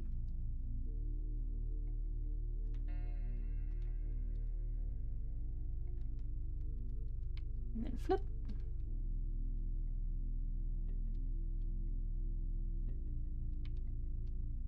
And kapooyah. Alright. So it's the whole underside of the palm, and then it looks like it goes all the way up to... Bert, goes my phone. My sister texted me. Oh, it's so weird. Like, how does that line up from the back view? It doesn't make sense from the back view! The marking, like... I'm about to silence this damn chat here in a minute if it don't shush. Let me see. Because from the front view, it cuts off like this. But from the back view, it cuts off like this. So it's like...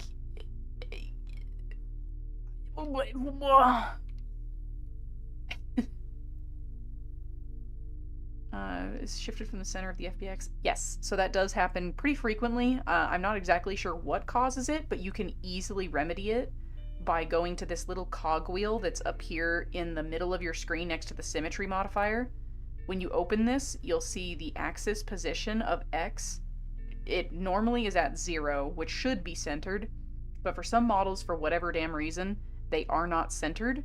You can simply mess with this in order to offset it. So, for example, if I flip this around so you can see it a little more clearly here, if I move the X over, you'll see that it'll move the center line. And say, for example, you get it like, we'll say that this fluff tip is the center of my avatar. So you're like, okay, man, I can't get it to line up perfectly. So you get it close enough, and then you try and figure out the calculations. So if I go 3, not 3's too far, okay? So it needs to be 1 something. So let's try 1, 1, 5. Ooh, 1, 5's close, but it's slightly too much, so you turn it down. Go like 1.2. Ooh, very close. 1.23. And you just calculate it until you get it as centered on your avatar as you physically need. And that should, in most cases, fix the weird... If you've enjoyed this track, excuse me! No free ad plugs in here for you. Get out of here. I pay for this service, thank you very much.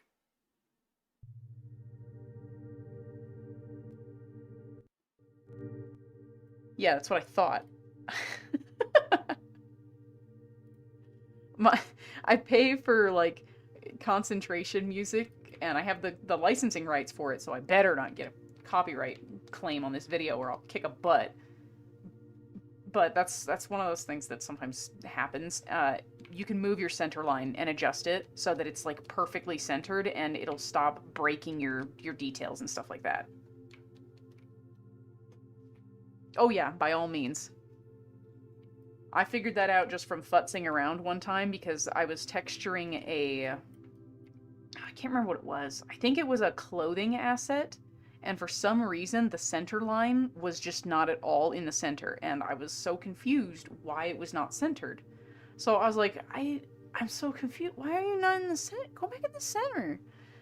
And I tried to look it up. There wasn't any, like, clear information regarding it, so I was like, I don't know what I'm doing wrong, so I'm just gonna mess with stuff. And I figured cogwheel plus symmetry tool must mean modify symmetry tool. And I was right. It was. Alright, now I gotta try and figure out how in the Heliante I'm gonna make this marking make sense. Because it has to come up to the elbow, like this. And then it has to come over here. Flip over. Does that look weird? It do look weird.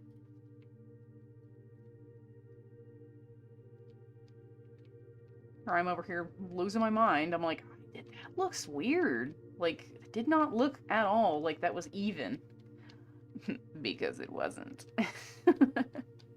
I should have known.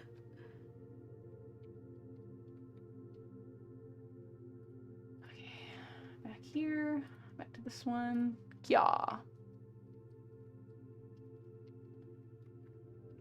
Yes, indeedly dandy. We out here working away. Getting them commissions done, you know? Okay, so this one, this is where it gets a little freaky. It has to, like, it comes up around the wrist like this. But it's like a high raised taper over here. Kind of like this, I think? Maybe? It's close. It's close. I'll take it. It's gonna get obscured pretty heavily by the feathers anyway, so I'll make it work as good as I can. I think it's supposed to look like stylized fur, I think?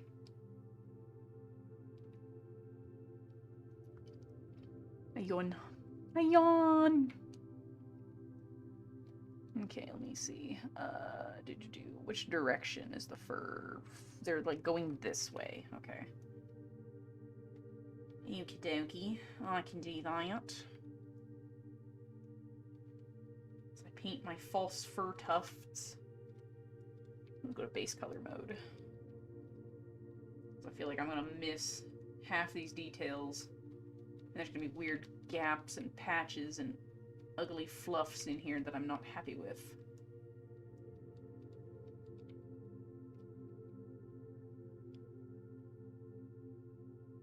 Okay, you come over here like this.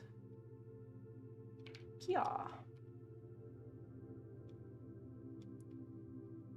This kind of sounds like the winter tundra level in the Spyro game I just played on stream last week.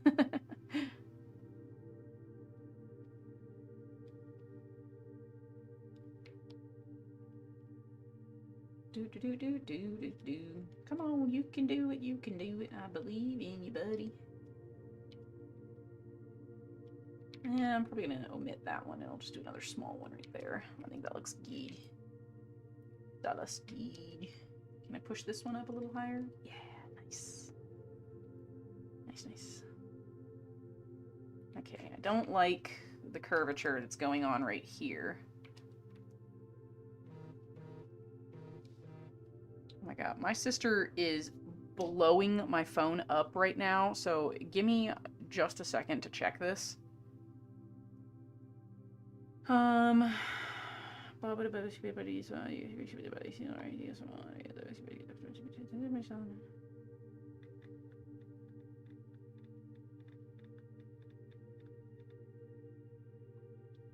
Okay. I got it. She was texting up a storm, so it was important. Okay, I can come in here, and I can clean up this area. So we're gonna fill it all in.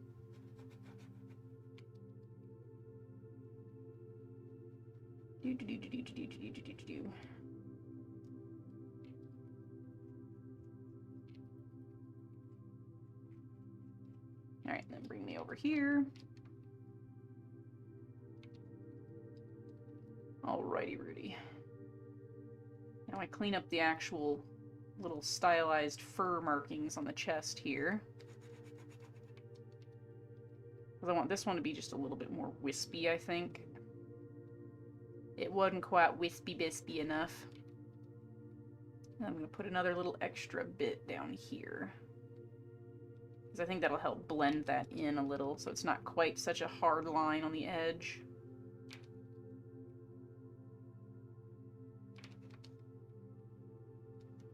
Okay, and then she don't really have like fur wispies on her ref down here, but I'm going to try to add just a little bit to blend that hard line, because I feel like it gets really hard right at the base there.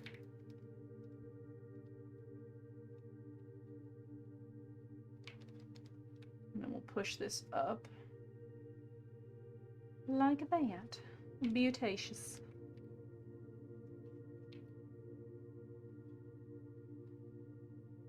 God, I'm so 50-50 on it, because I feel like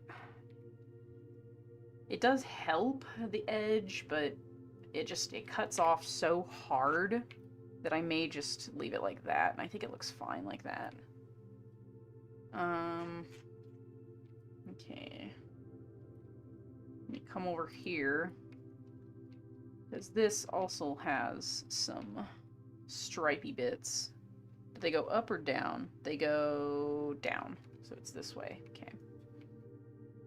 And it's like midway through the thigh, so like right here roughly is where it's starting.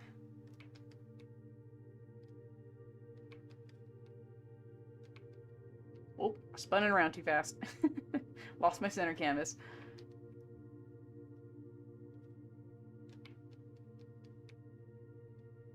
Yeah. Flip, you can do it. I believe in you.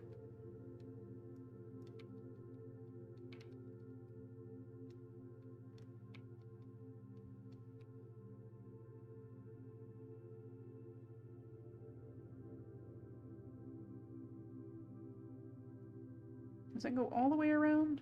Yeah, it only goes down to the hiccup to the thigh, though. Does not go lower than that. So it's like, does it go midway up the thigh?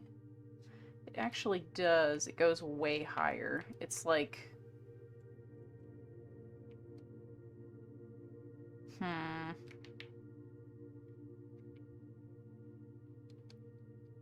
I need to like create preemptive anchors to figure out how high this is supposed to go.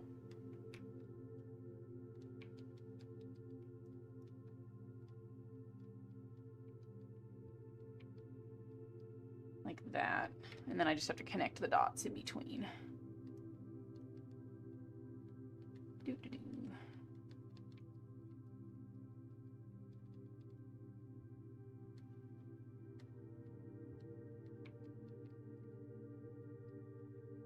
We're gonna see how well this works, and if I don't like it, I may end up going back and just doing how I normally do fur blending, or we'll see what the client thinks about it and see if they want me to change the aesthetic of it.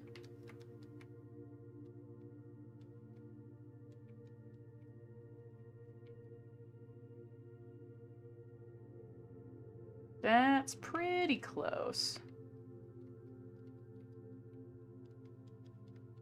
Yeah, there's gonna be a lot more gradients when I get into the more defined areas of detail on this character, because they've got some crazy levels of detail. I don't like the shapes that I've got going on here, so I'm gonna do something a little bit bold. And I'm gonna work in reverse, I think. Because I'm just the angle, the texture, like I don't like how this is looking. So I'm gonna fill it all in. So that little funny haha on the ankle doesn't exist on the final model. That's a leftover from when I was fixing this Substance Painter file the first time. And I just never got around to updating it, but it's not there on the final mesh. We're just gonna go ahead and fill all this in.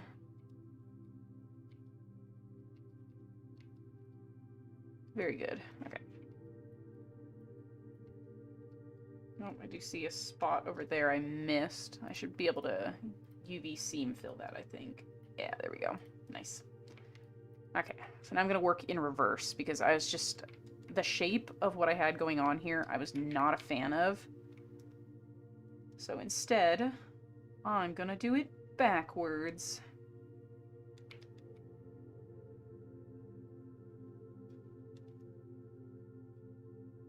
Because I feel like I'll have way more control over the edges this way.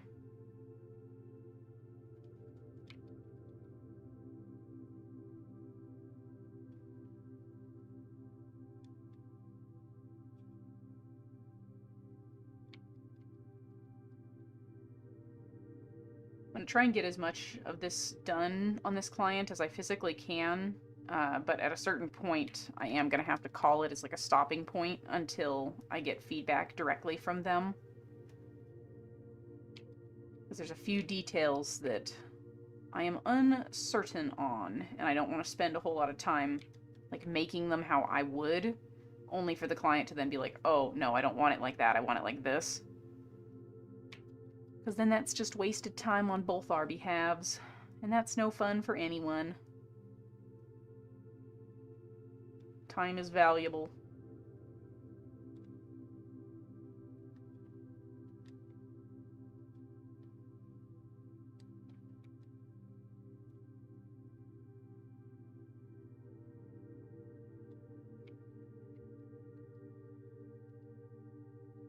Yeah, pretty much.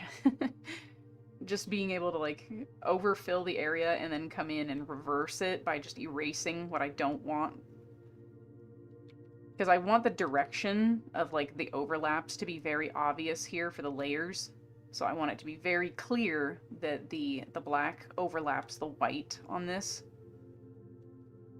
And just didn't like how that was looking before. I think that looks much smoother now. But we'll see what the client thinks, because this is not how I would normally do this effect, but it's how it appears on their reference sheet. So I'm like, I'll do what you want. I promise. Even if it's not how I would normally do it, I'll do it.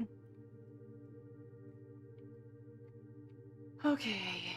And then I believe she has some gradients here.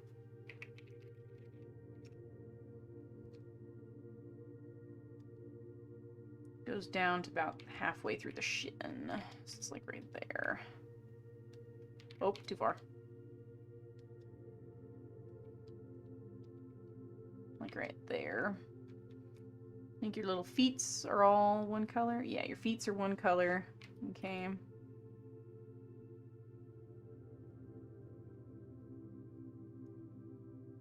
Okay. I am going to come in, I think. Whoop, wrong button. Already had the one selected I wanted. I'm going to smooth down these gradients a little bit. Now that I've got my edge down there to know where the fur cutoff is, I can properly smooth these gradients.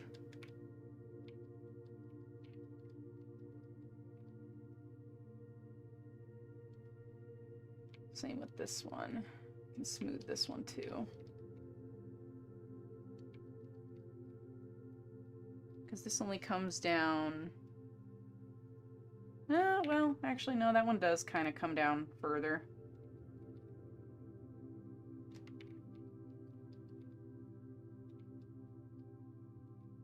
I like that. Yeah, that looks better.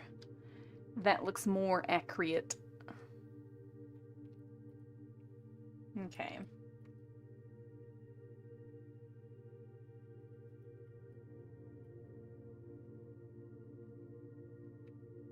Okay, I think that looks pretty good. Let me see now about the tail, because the tail has some crazy stripies. So let's see. I'm actually going to draw on it from this direction because this is very confusing. Right, so it looks like there's one stripe right here. It's decently thick.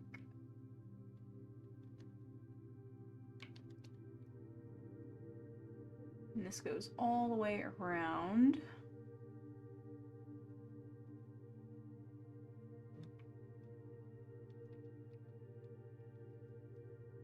Doodly doodly doodly doodly doo. Like that. And then it goes a little thicker on the base here.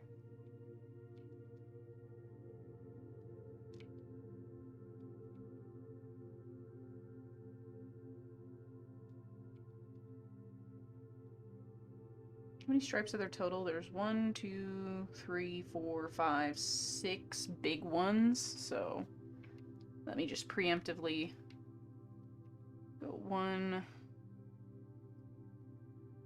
2, 3, 4, 5, 6. Yeah, okay. Go ahead and put my other stripies in here. Sometimes getting the spacing and details to like all come together is like one of the more tricky parts, especially with any kind of stripes like these. Because if you do them too big or too farly spaced apart or not spaced apart enough, you end up with a lot of negative space on the final product that just looks really strange.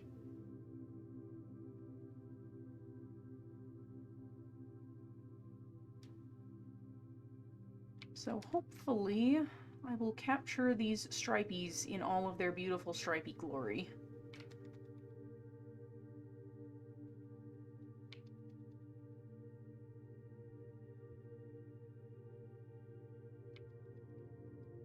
Okay, come up here. We go doo-ba-doo-ba-doo-ba-doo.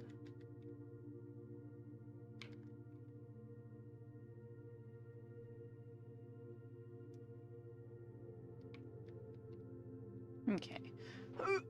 Leg check. Rotate your legs if you're sitting on them.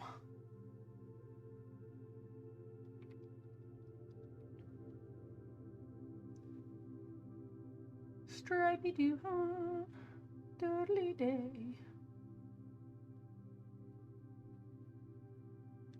Let's see, what time is it right now? Almost 1:30. I might stream until, like, probably 2 my time, and then I'll end stream, get food, see if my client responds, and if they don't, then I'll work on some other stuff. I'm hoping over the weekend to do a couple of these, like, work streams, though. I don't know if I'll do one tomorrow. It depends if my mom wants my help moving that stuff out of the unit or not. Because if she wants my help, then I'll go help with that, but if not, then I might stream on Saturday and possibly Sunday? No, not Sunday, because tomorrow is my other half's birthday. That's right. And we said on Sunday we was gonna do something together, something fun. Maybe we'll go explore VR. Hell, maybe we'll stream for his birthday. See how he feels about that. He's trying to get more into, like, doing streaming stuff. Okay, and then this one's kind of wonky. It's got, like, it's thicker at the top here, and then it comes down to, like, here, roughly, it looks like.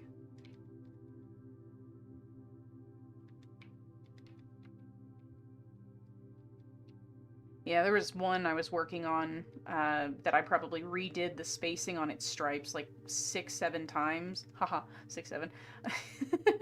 And it was so rough getting it to look correct because it was like a ringtail lemur kind of design, and they had specifically 16 stripes, but their ref sheet tail was like super long compared to the tail that was on the model that I was texturing. So trying to get the stripes to look right was really hard, because every time I tried to space them out, I was like, they look too clustered together, but the spacing of them, like, has to be like this, otherwise you won't fit all 16, and it took a lot of back and forth with the client before they were finally willing to make a compromise and reduce the amount of stripes to keep the aesthetic. What was that? That was a double whammy. I received 1 doll hair from someone. I don't know what I sell for $1. Unless that was a tip and it just didn't come through. Oh, yep, it sure is. I see it on the donation thingy. Thank you, Esper. I appreciate that. I don't know why it didn't make the little dingle noise. I have little custom ding dong noises that they're supposed to make.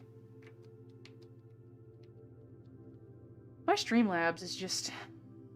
it's not fantastic. Or it's not even Streamlabs anymore, it's Streamer Elements, because I fully moved away from Streamlabs OBS, and now I'm just using straight OBS. Well, thank you for the donation. I'm sorry it didn't do a little chiptune for... It normally does. I don't know why it didn't, but at least it shows up. Like, you get your little name on there. Okay, and this one goes up. This one goes this way.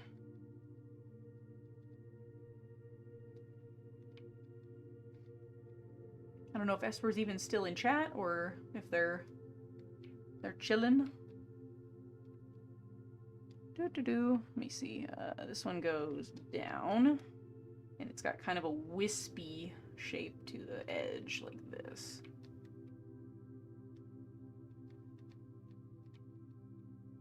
Like that. And this one goes up, and it does the same thing of the crazy wispy.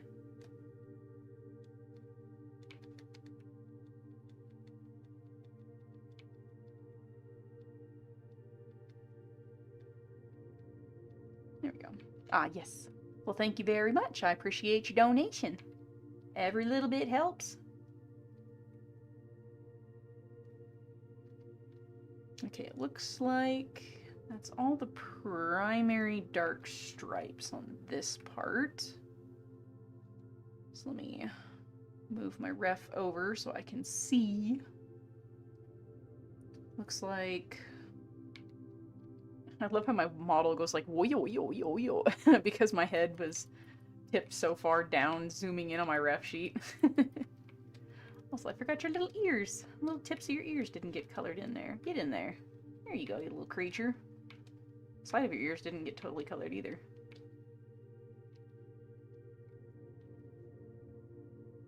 Oh, I forgot to finish the the white on the cheeks. Let me come over here so I see how this lines up. Because it will look different in the open state versus the closed state. I'm pretty sure this one's pretty straightforward, though. Yeah. It just comes straight up. I want to turn my feathers on, though. Because I don't want to go too far to the side. Because it looks like it goes up like this.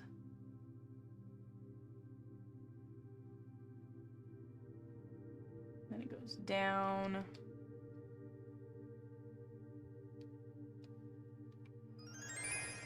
Oh, there's a little dingle. Thank you for the $10. My goodness. I guess it's only set to go off on certain increments. It's supposed to go off on all of them. There's like 4 different ones that I've programmed in there that make little noises because they're cute. But thank you. I really appreciate that. Every little bit helps.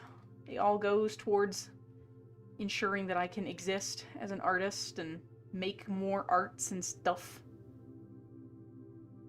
And pretty soon here, there's going to be a whole ton of tutorials coming out, so I'm very excited to be dropping those. Hopefully here within a couple weeks. It's just finishing the editing on them that takes so bloody long. Okay, and I'm going to pull this up like this, because I want the contour to be a little more intense. Like that.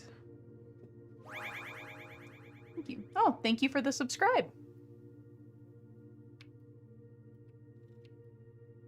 Yeah, I'm hopefully gonna clean the lines up a little bit more once I start getting into the more detailed stuff. Right now, I think I'm still kind of mapping out a lot of the markings and where they need to go, because there's some that are crazy complex, but they're really pretty, so. I need to come up here to where the booby one is, because I want to make sure that this contours correctly under the arm. Alright, so let's see. This goes... Let me see.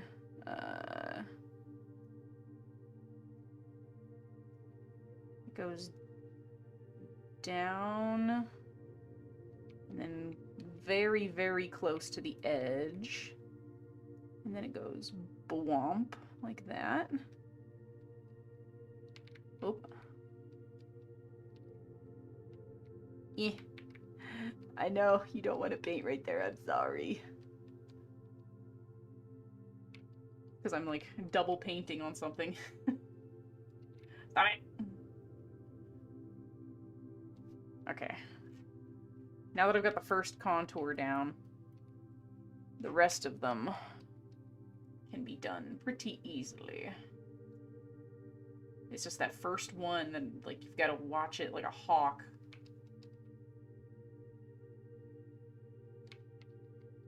Because I know the Nardo's chest gets crazy deformations going on. How high up the back does this go? Oh, jeepers, it goes a lot less than I thought it did. Oh dear. Oh my. Let me fix that.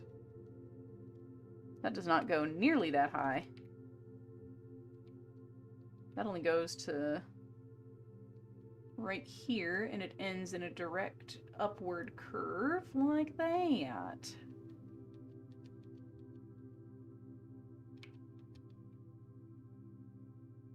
Yeah, nice. Why, thank you. I'm glad you like them. I need to push a big update to both Spyro and Cinder. I'm hopefully gonna have like a bunch more custom skins and stuff. Like in the Reignited trilogy, how when Spyro gets like Supercharge and Flame and all that stuff, how he gets like the really cool looking neat skins. I want to add those to Spyro's model. And then I want to add a couple variants to Cinder as well, because I think that would be very fun. They need a pretty heavy update anyway, because the Dova Brodian has some pretty big updates that are in the pipeline. And I want to be able to put them on the most recent version of it.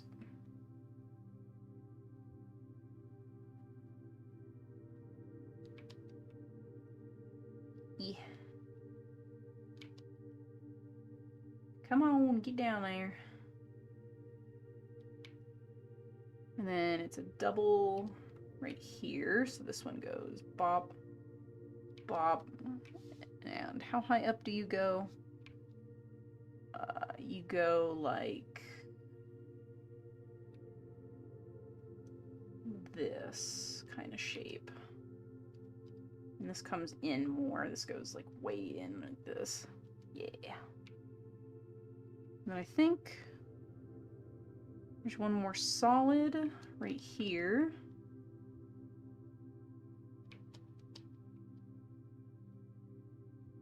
And then it looks like there's one more like this.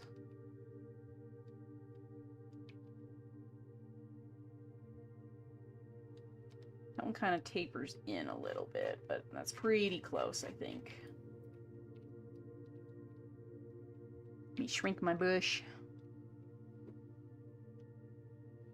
Yes, the eye level on the Spyro Abbey is indeed currently off because it still is using the old, outdated version of the Dova's head rig, so I need to update it at some point to have the new one, which is significantly better, and it feels less funky. So he's on my list of stuff to do, but because that's a personal project, it takes a back seat to paid commissions like what I'm working on now. Paid commissions need to take priorities, so Spyro Wind Cinder must wait.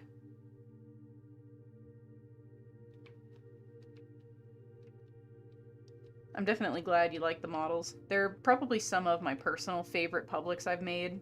There's a whole bunch that I would love to get the chance to do at some point, and eventually I want to make like a whole nother quad model for a more, I don't know, like realistically proportioned dragon, because I think the Dova is fantastic, but it very much looks like my art style, and I have a very cartoony style. So I want to make one that looks like it'll be older for more like ancient kind of dragons, because then making the elders would be really fun. Plus I have a few characters of my own that are more along that body type of like old, ancient, decrepit, old Durgans. And I want to make those some point because that would be very fun, but that is very much a backseat project. Right now the Dova has kind of sustaining updates for the foreseeable future. One new DLC every single month will come out, so that way there will always be something new for it.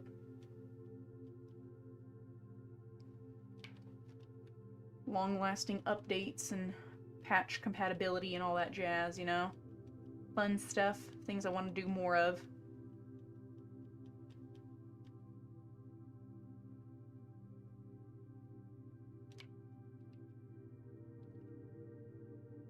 I do indeed got to survive.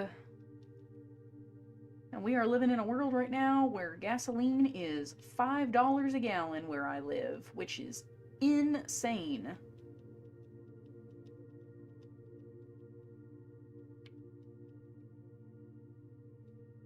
Can't afford to drive nowhere. Groceries are even worse. Oh my god. I went to go buy groceries the other day, and it's just me, so I'm not having to feed more than one mouth, and oh my goodness gracious. I spent like $265 in just basic groceries. I only bought 2 meats. I bought a thing of hamburger, and I think I bought 2 salmon flanks for like $12. So for just 2 little pieces of protein like that, that's pretty ridiculous for it to have been that much money.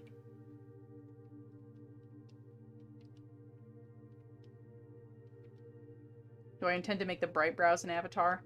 So you kind of can make Bright Brows using different Dova DLCs if you combine them together.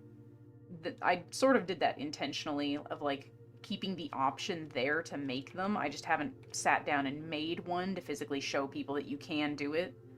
But by combining the only thing is their wings. There really isn't any like dedicated Bright Brow wing yet. Someday I might do that though. But with the current DLCs that there are, you can combine the feather and the aquatic DLC to get pretty darn close to a Bright Brow.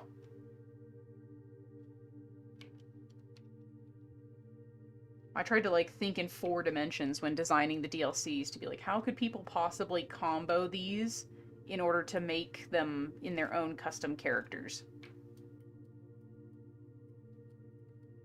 Jeez, that's still crazy amounts for fuel though. Okay, cool. I like the way that wrapped around. I was worried that that was going to look weird on the femme torso, but it looks fine. Oh. Okay. Are there any more? I itch my nose. Each. Are there any more of the dark stripes? Don't think so. She do got a beauty spot, though. She got a little beauty spot right down here. So, let me see. Actually, I might add that after I do the lash line, because I'm going to do some pretty bodacious lashes on this character. So I'll probably wait until after I do that. Because I want to know how far the eyelash is going to go, that you can still see the beauty mark.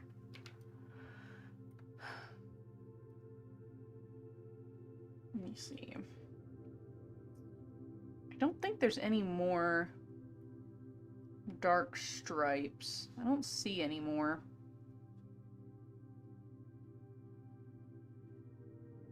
Nope, I don't think so. Okay. Next one needs to be this one, which is going to be dark 2. And this is the darker dark. You, come here. And this one goes from the back, like this, up the back of the head and neck. It wraps around the ear, like this. And the ears have a soft gradient that comes down.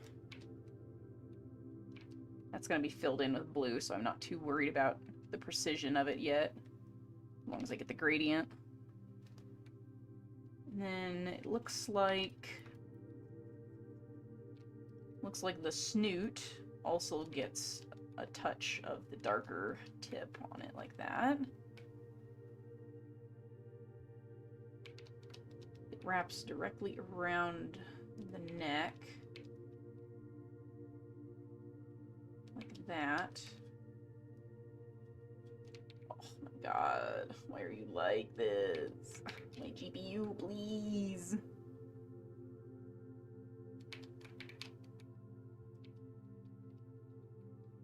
It comes down.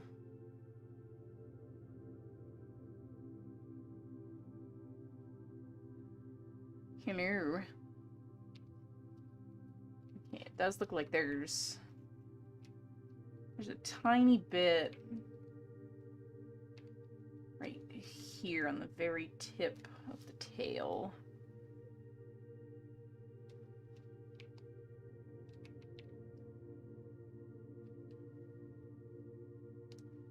It's way softer. I need to turn the flow way down. It's like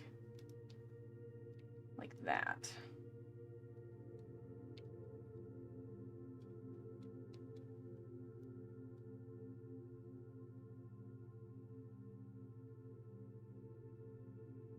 Okay, I think that's right. And then there's a couple stripies on the tail. There are, let me see. Where's my fluff? Where do you line up? Fluff lines up there, and the stripes are after the fluff. So that would mean this needs to be... It's kind of a weird one. It's like a little wispy one like that, and it goes 1, 2, 3. And they are fairly wide. Can't get the right brush shape. Okay, so we'll do this one.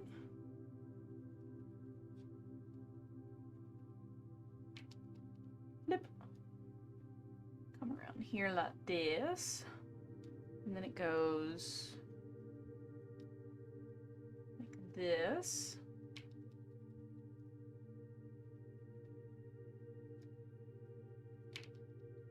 And then this one is gonna be down here. Yeah. So big thick one on the base like that.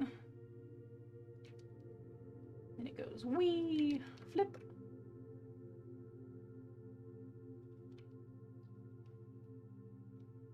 Like that. Need some advice. How do you create a 3D model? Very difficult for me to explain just via words because there's a lot that has to go into making 3D models. At some point I want to make a full tutorial, but the biggest advice I can give you is you need to get very familiar with the difference between high topo sculpting and doing a retopology and doing box modeling. I personally box model all of my stuff because I find I have way more control over the vertice count, and you don't have to usually retopo it when you box model because you're box modeling with low topology in mind. Because the higher your face count and the higher your vertice count, the more unoptimized and laggy your model will be, especially if you're running low-end hardware. So whether that be just desktop computer, or if you have a Quest unit, or you have a computer with a potato graphics card from 2004, you're going to notice very, very quickly just how aggressive it can be. So keep that in mind. Don't overdo it, I guess, is the best way to describe it. You want to slowly work your way through building a model, and there's not a whole lot of fantastically great tutorials out there. I am one of the people who will constantly talk shit about the donut tutorial because it is so bad for learning 3D modeling in Blender because they don't really tell you anything important about model creation. They're just like, sculpt a donut using a torus. Add an absolute ton of vertices. Add a cloth simulation to make the glaze. Like, that is not a good way to model. It's definitely not a game-ready way to model either. So, do not recommend the donut tutorial. Save yourself the heartache that it will cause from the stress of it. The donut tutorial. It's like the infamous Blender tutorial that everybody recommends because they're like, oh yeah, it's industry standard. It's really not. I do not recommend the donut tutorial. Also, this is bothering me. I thought I was fine with it, but the more I look at it, the more I'm like, I don't like it. I'm gonna fix it. I don't like it. Excuse my fluff in my way over there. Turn that off. There we go. That's better. I was not a fan of, like, the weird, I don't know, like the chunky bits. You see what I'm talking about? There's, like, little crispy bits going on here that I'm not a fan of. I don't like how they're blending on the wrist. It's bothering me. Okay. I'm hoping to make, like, a full tutorial from, like, start to finish of how I model personally. Because I would like to think that my modeling skills are pretty good. I made Neff completely from scratch, so I would like to think that I can do good modeling stuff. But a lot of it is going to be such a slog. Like, there is no fast way to 3D model. You have to slowly take your time with it. And I personally recommend having a 2D sketch from a side and front view at the bare minimum of when you're trying to do your model, because it will help you when you're translating the 2D art into 3D form. There's so much stuff that can go wrong in that regard.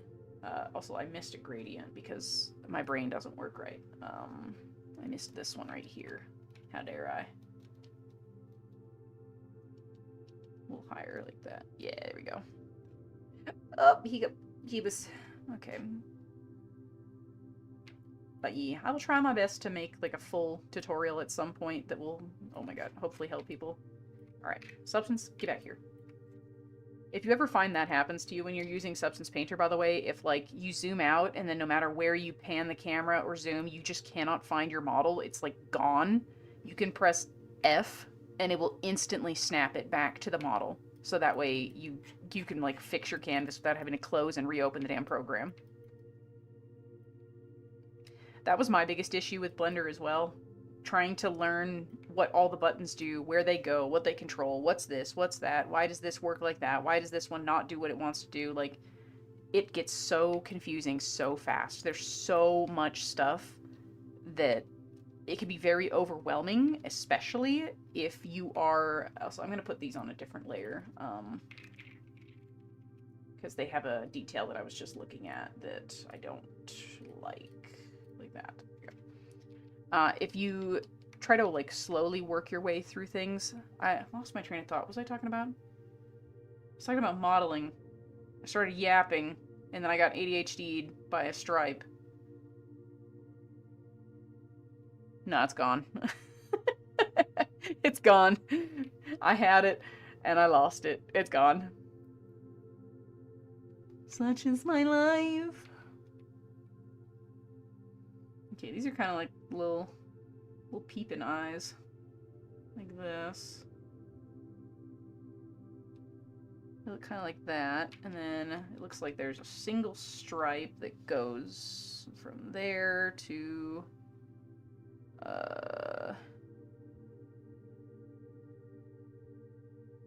Oh, so it's not that it's missing. I have an outline on my avatar, and the outline is just calculated really strangely with my nose horn for some reason. The camera's transparency does not like it one little bit. So it looks fine from, like, a side view. Like, if I tip my head this way, you can see it looks totally fine. But if I slightly bring it in, then the culling range is, like, having an attitude problem. So it thinks it's doubling my nose horn, but it's just the outline behaving really weird. Most of the time it looks totally fine, you don't even notice it, but it's annoying. It's just an outline thing. Howdy, howdy, howdy! Okay, let me see. So this one comes from the shoulder blade around. Looks like it goes up like this. Right there.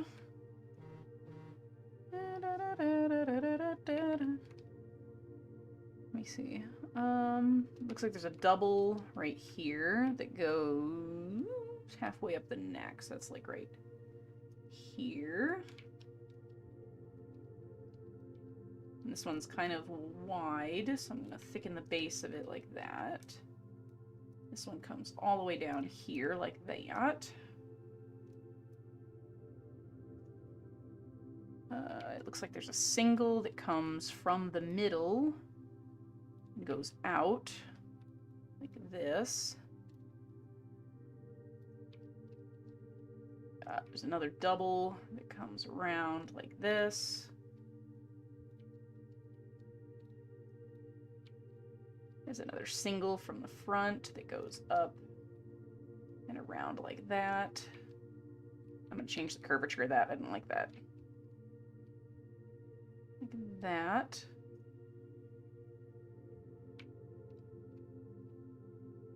And it looks like it's kind of a weird one on the shoulder here. It's really thick, and it's like bump, bump, like that. There's like a little dippy do on the center in there.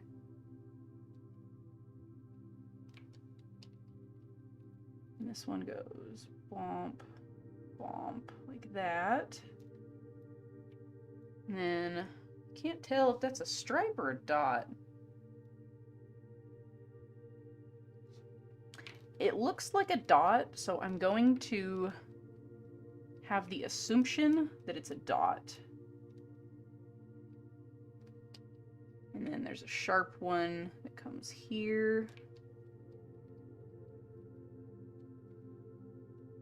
Like that. And then it looks like there's another double. It has like a big bubble, and then it goes kia. Shush, phone. It's my sister ranting in my DMs right now.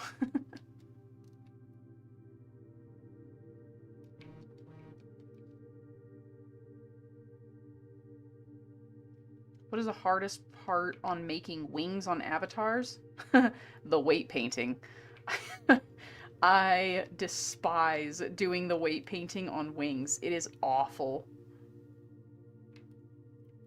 On the neck where you draw, is there a line to show the Abby you're working on? If you mean the red line, that's my center. So that's showing that I'm doing symmetry, because the markings on this character are symmetrical.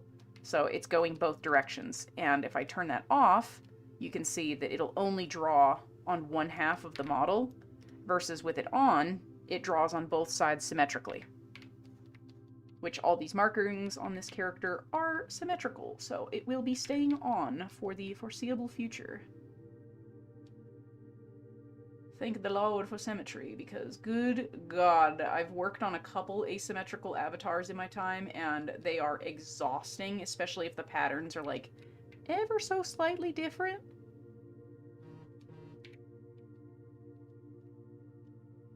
The white line.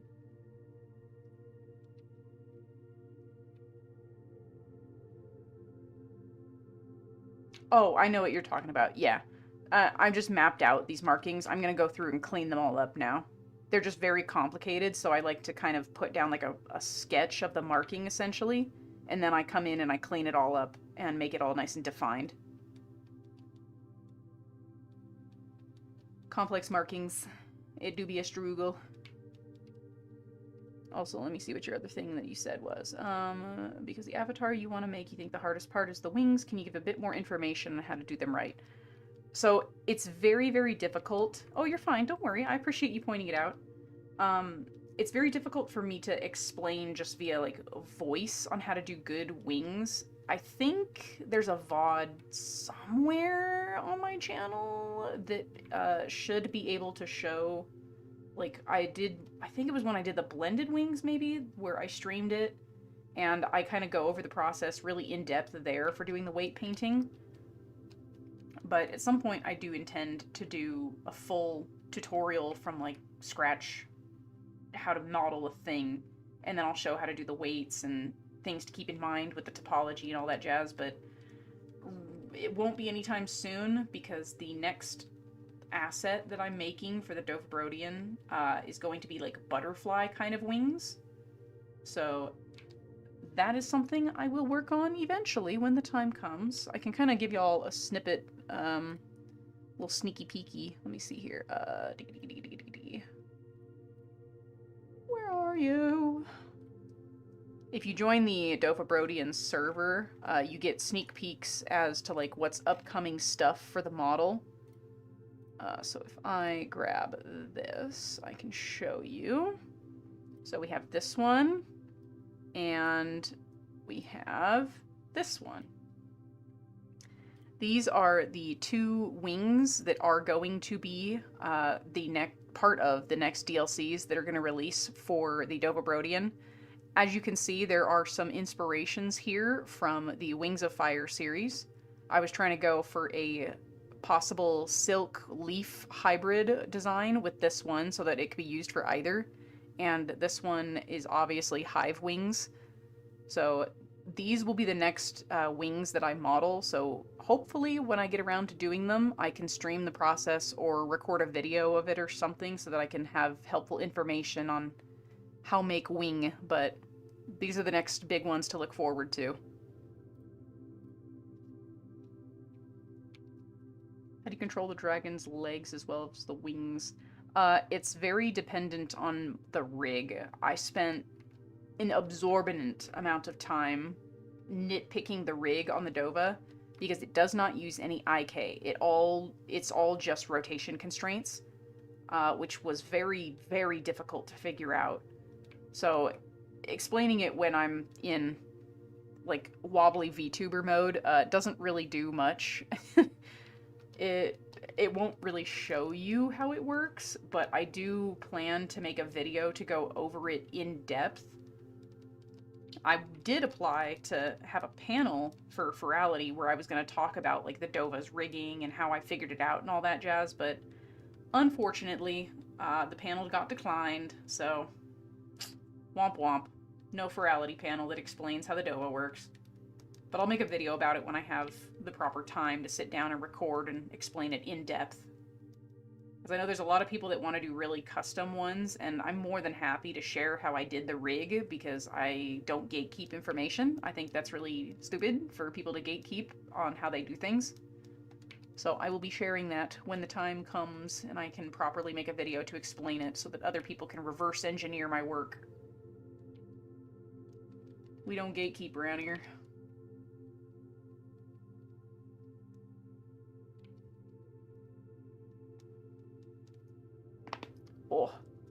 Oh, sorry about that. I was stiff as hell. Oh yeah, the Lunarium and Solaris ones. Those are going to be fun. I'm excited to work on those. Initially, I was really going to try and get them done for Ferality Somna, but it didn't work out due to several things, so they had to be put on the back burner for a while, but hopefully, sometime soonish, I'll be able to get those rolling. Because there's an accessory set that's supposed to go with them as well that'll be, like, universally available for every avatar kind of thing. It's not going to be, like, one specific Abby that you can make it for. You can just reposition the parts and it should work. Because it's more accessories than, like, a full outfit kind of thing, but stuff that's planned for the future. Just a matter of getting her done. Yeah, the aquatic elements would be another big one, too. We did indeed talk about that.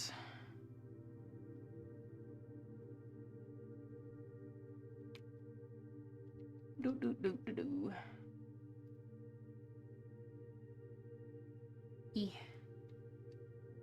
Get those wispy markings.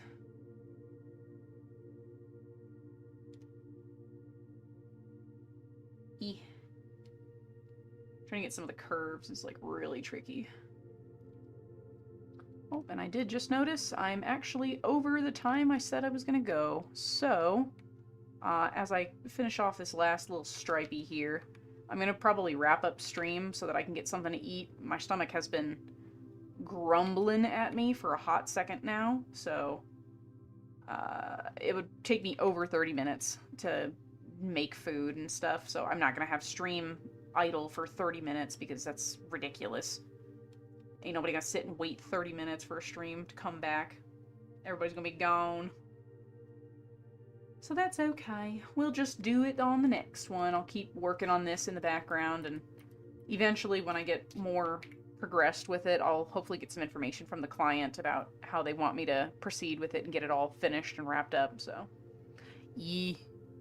But until that time comes, I'm gonna go ahead and wrap up stream here. I'm gonna get some food and all that good stuff. Thank y'all so very much for watching. I am going to try to stream tomorrow, so we will see how that goes. Hopefully it'll be a fairly long stream because I have a ton of commissions that I want to try and progress this weekend.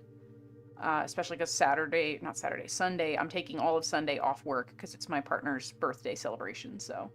If we do a casual VR stream or something then, we will cross that bridge when we get to it. But for the time being, thank y'all so very much for watching.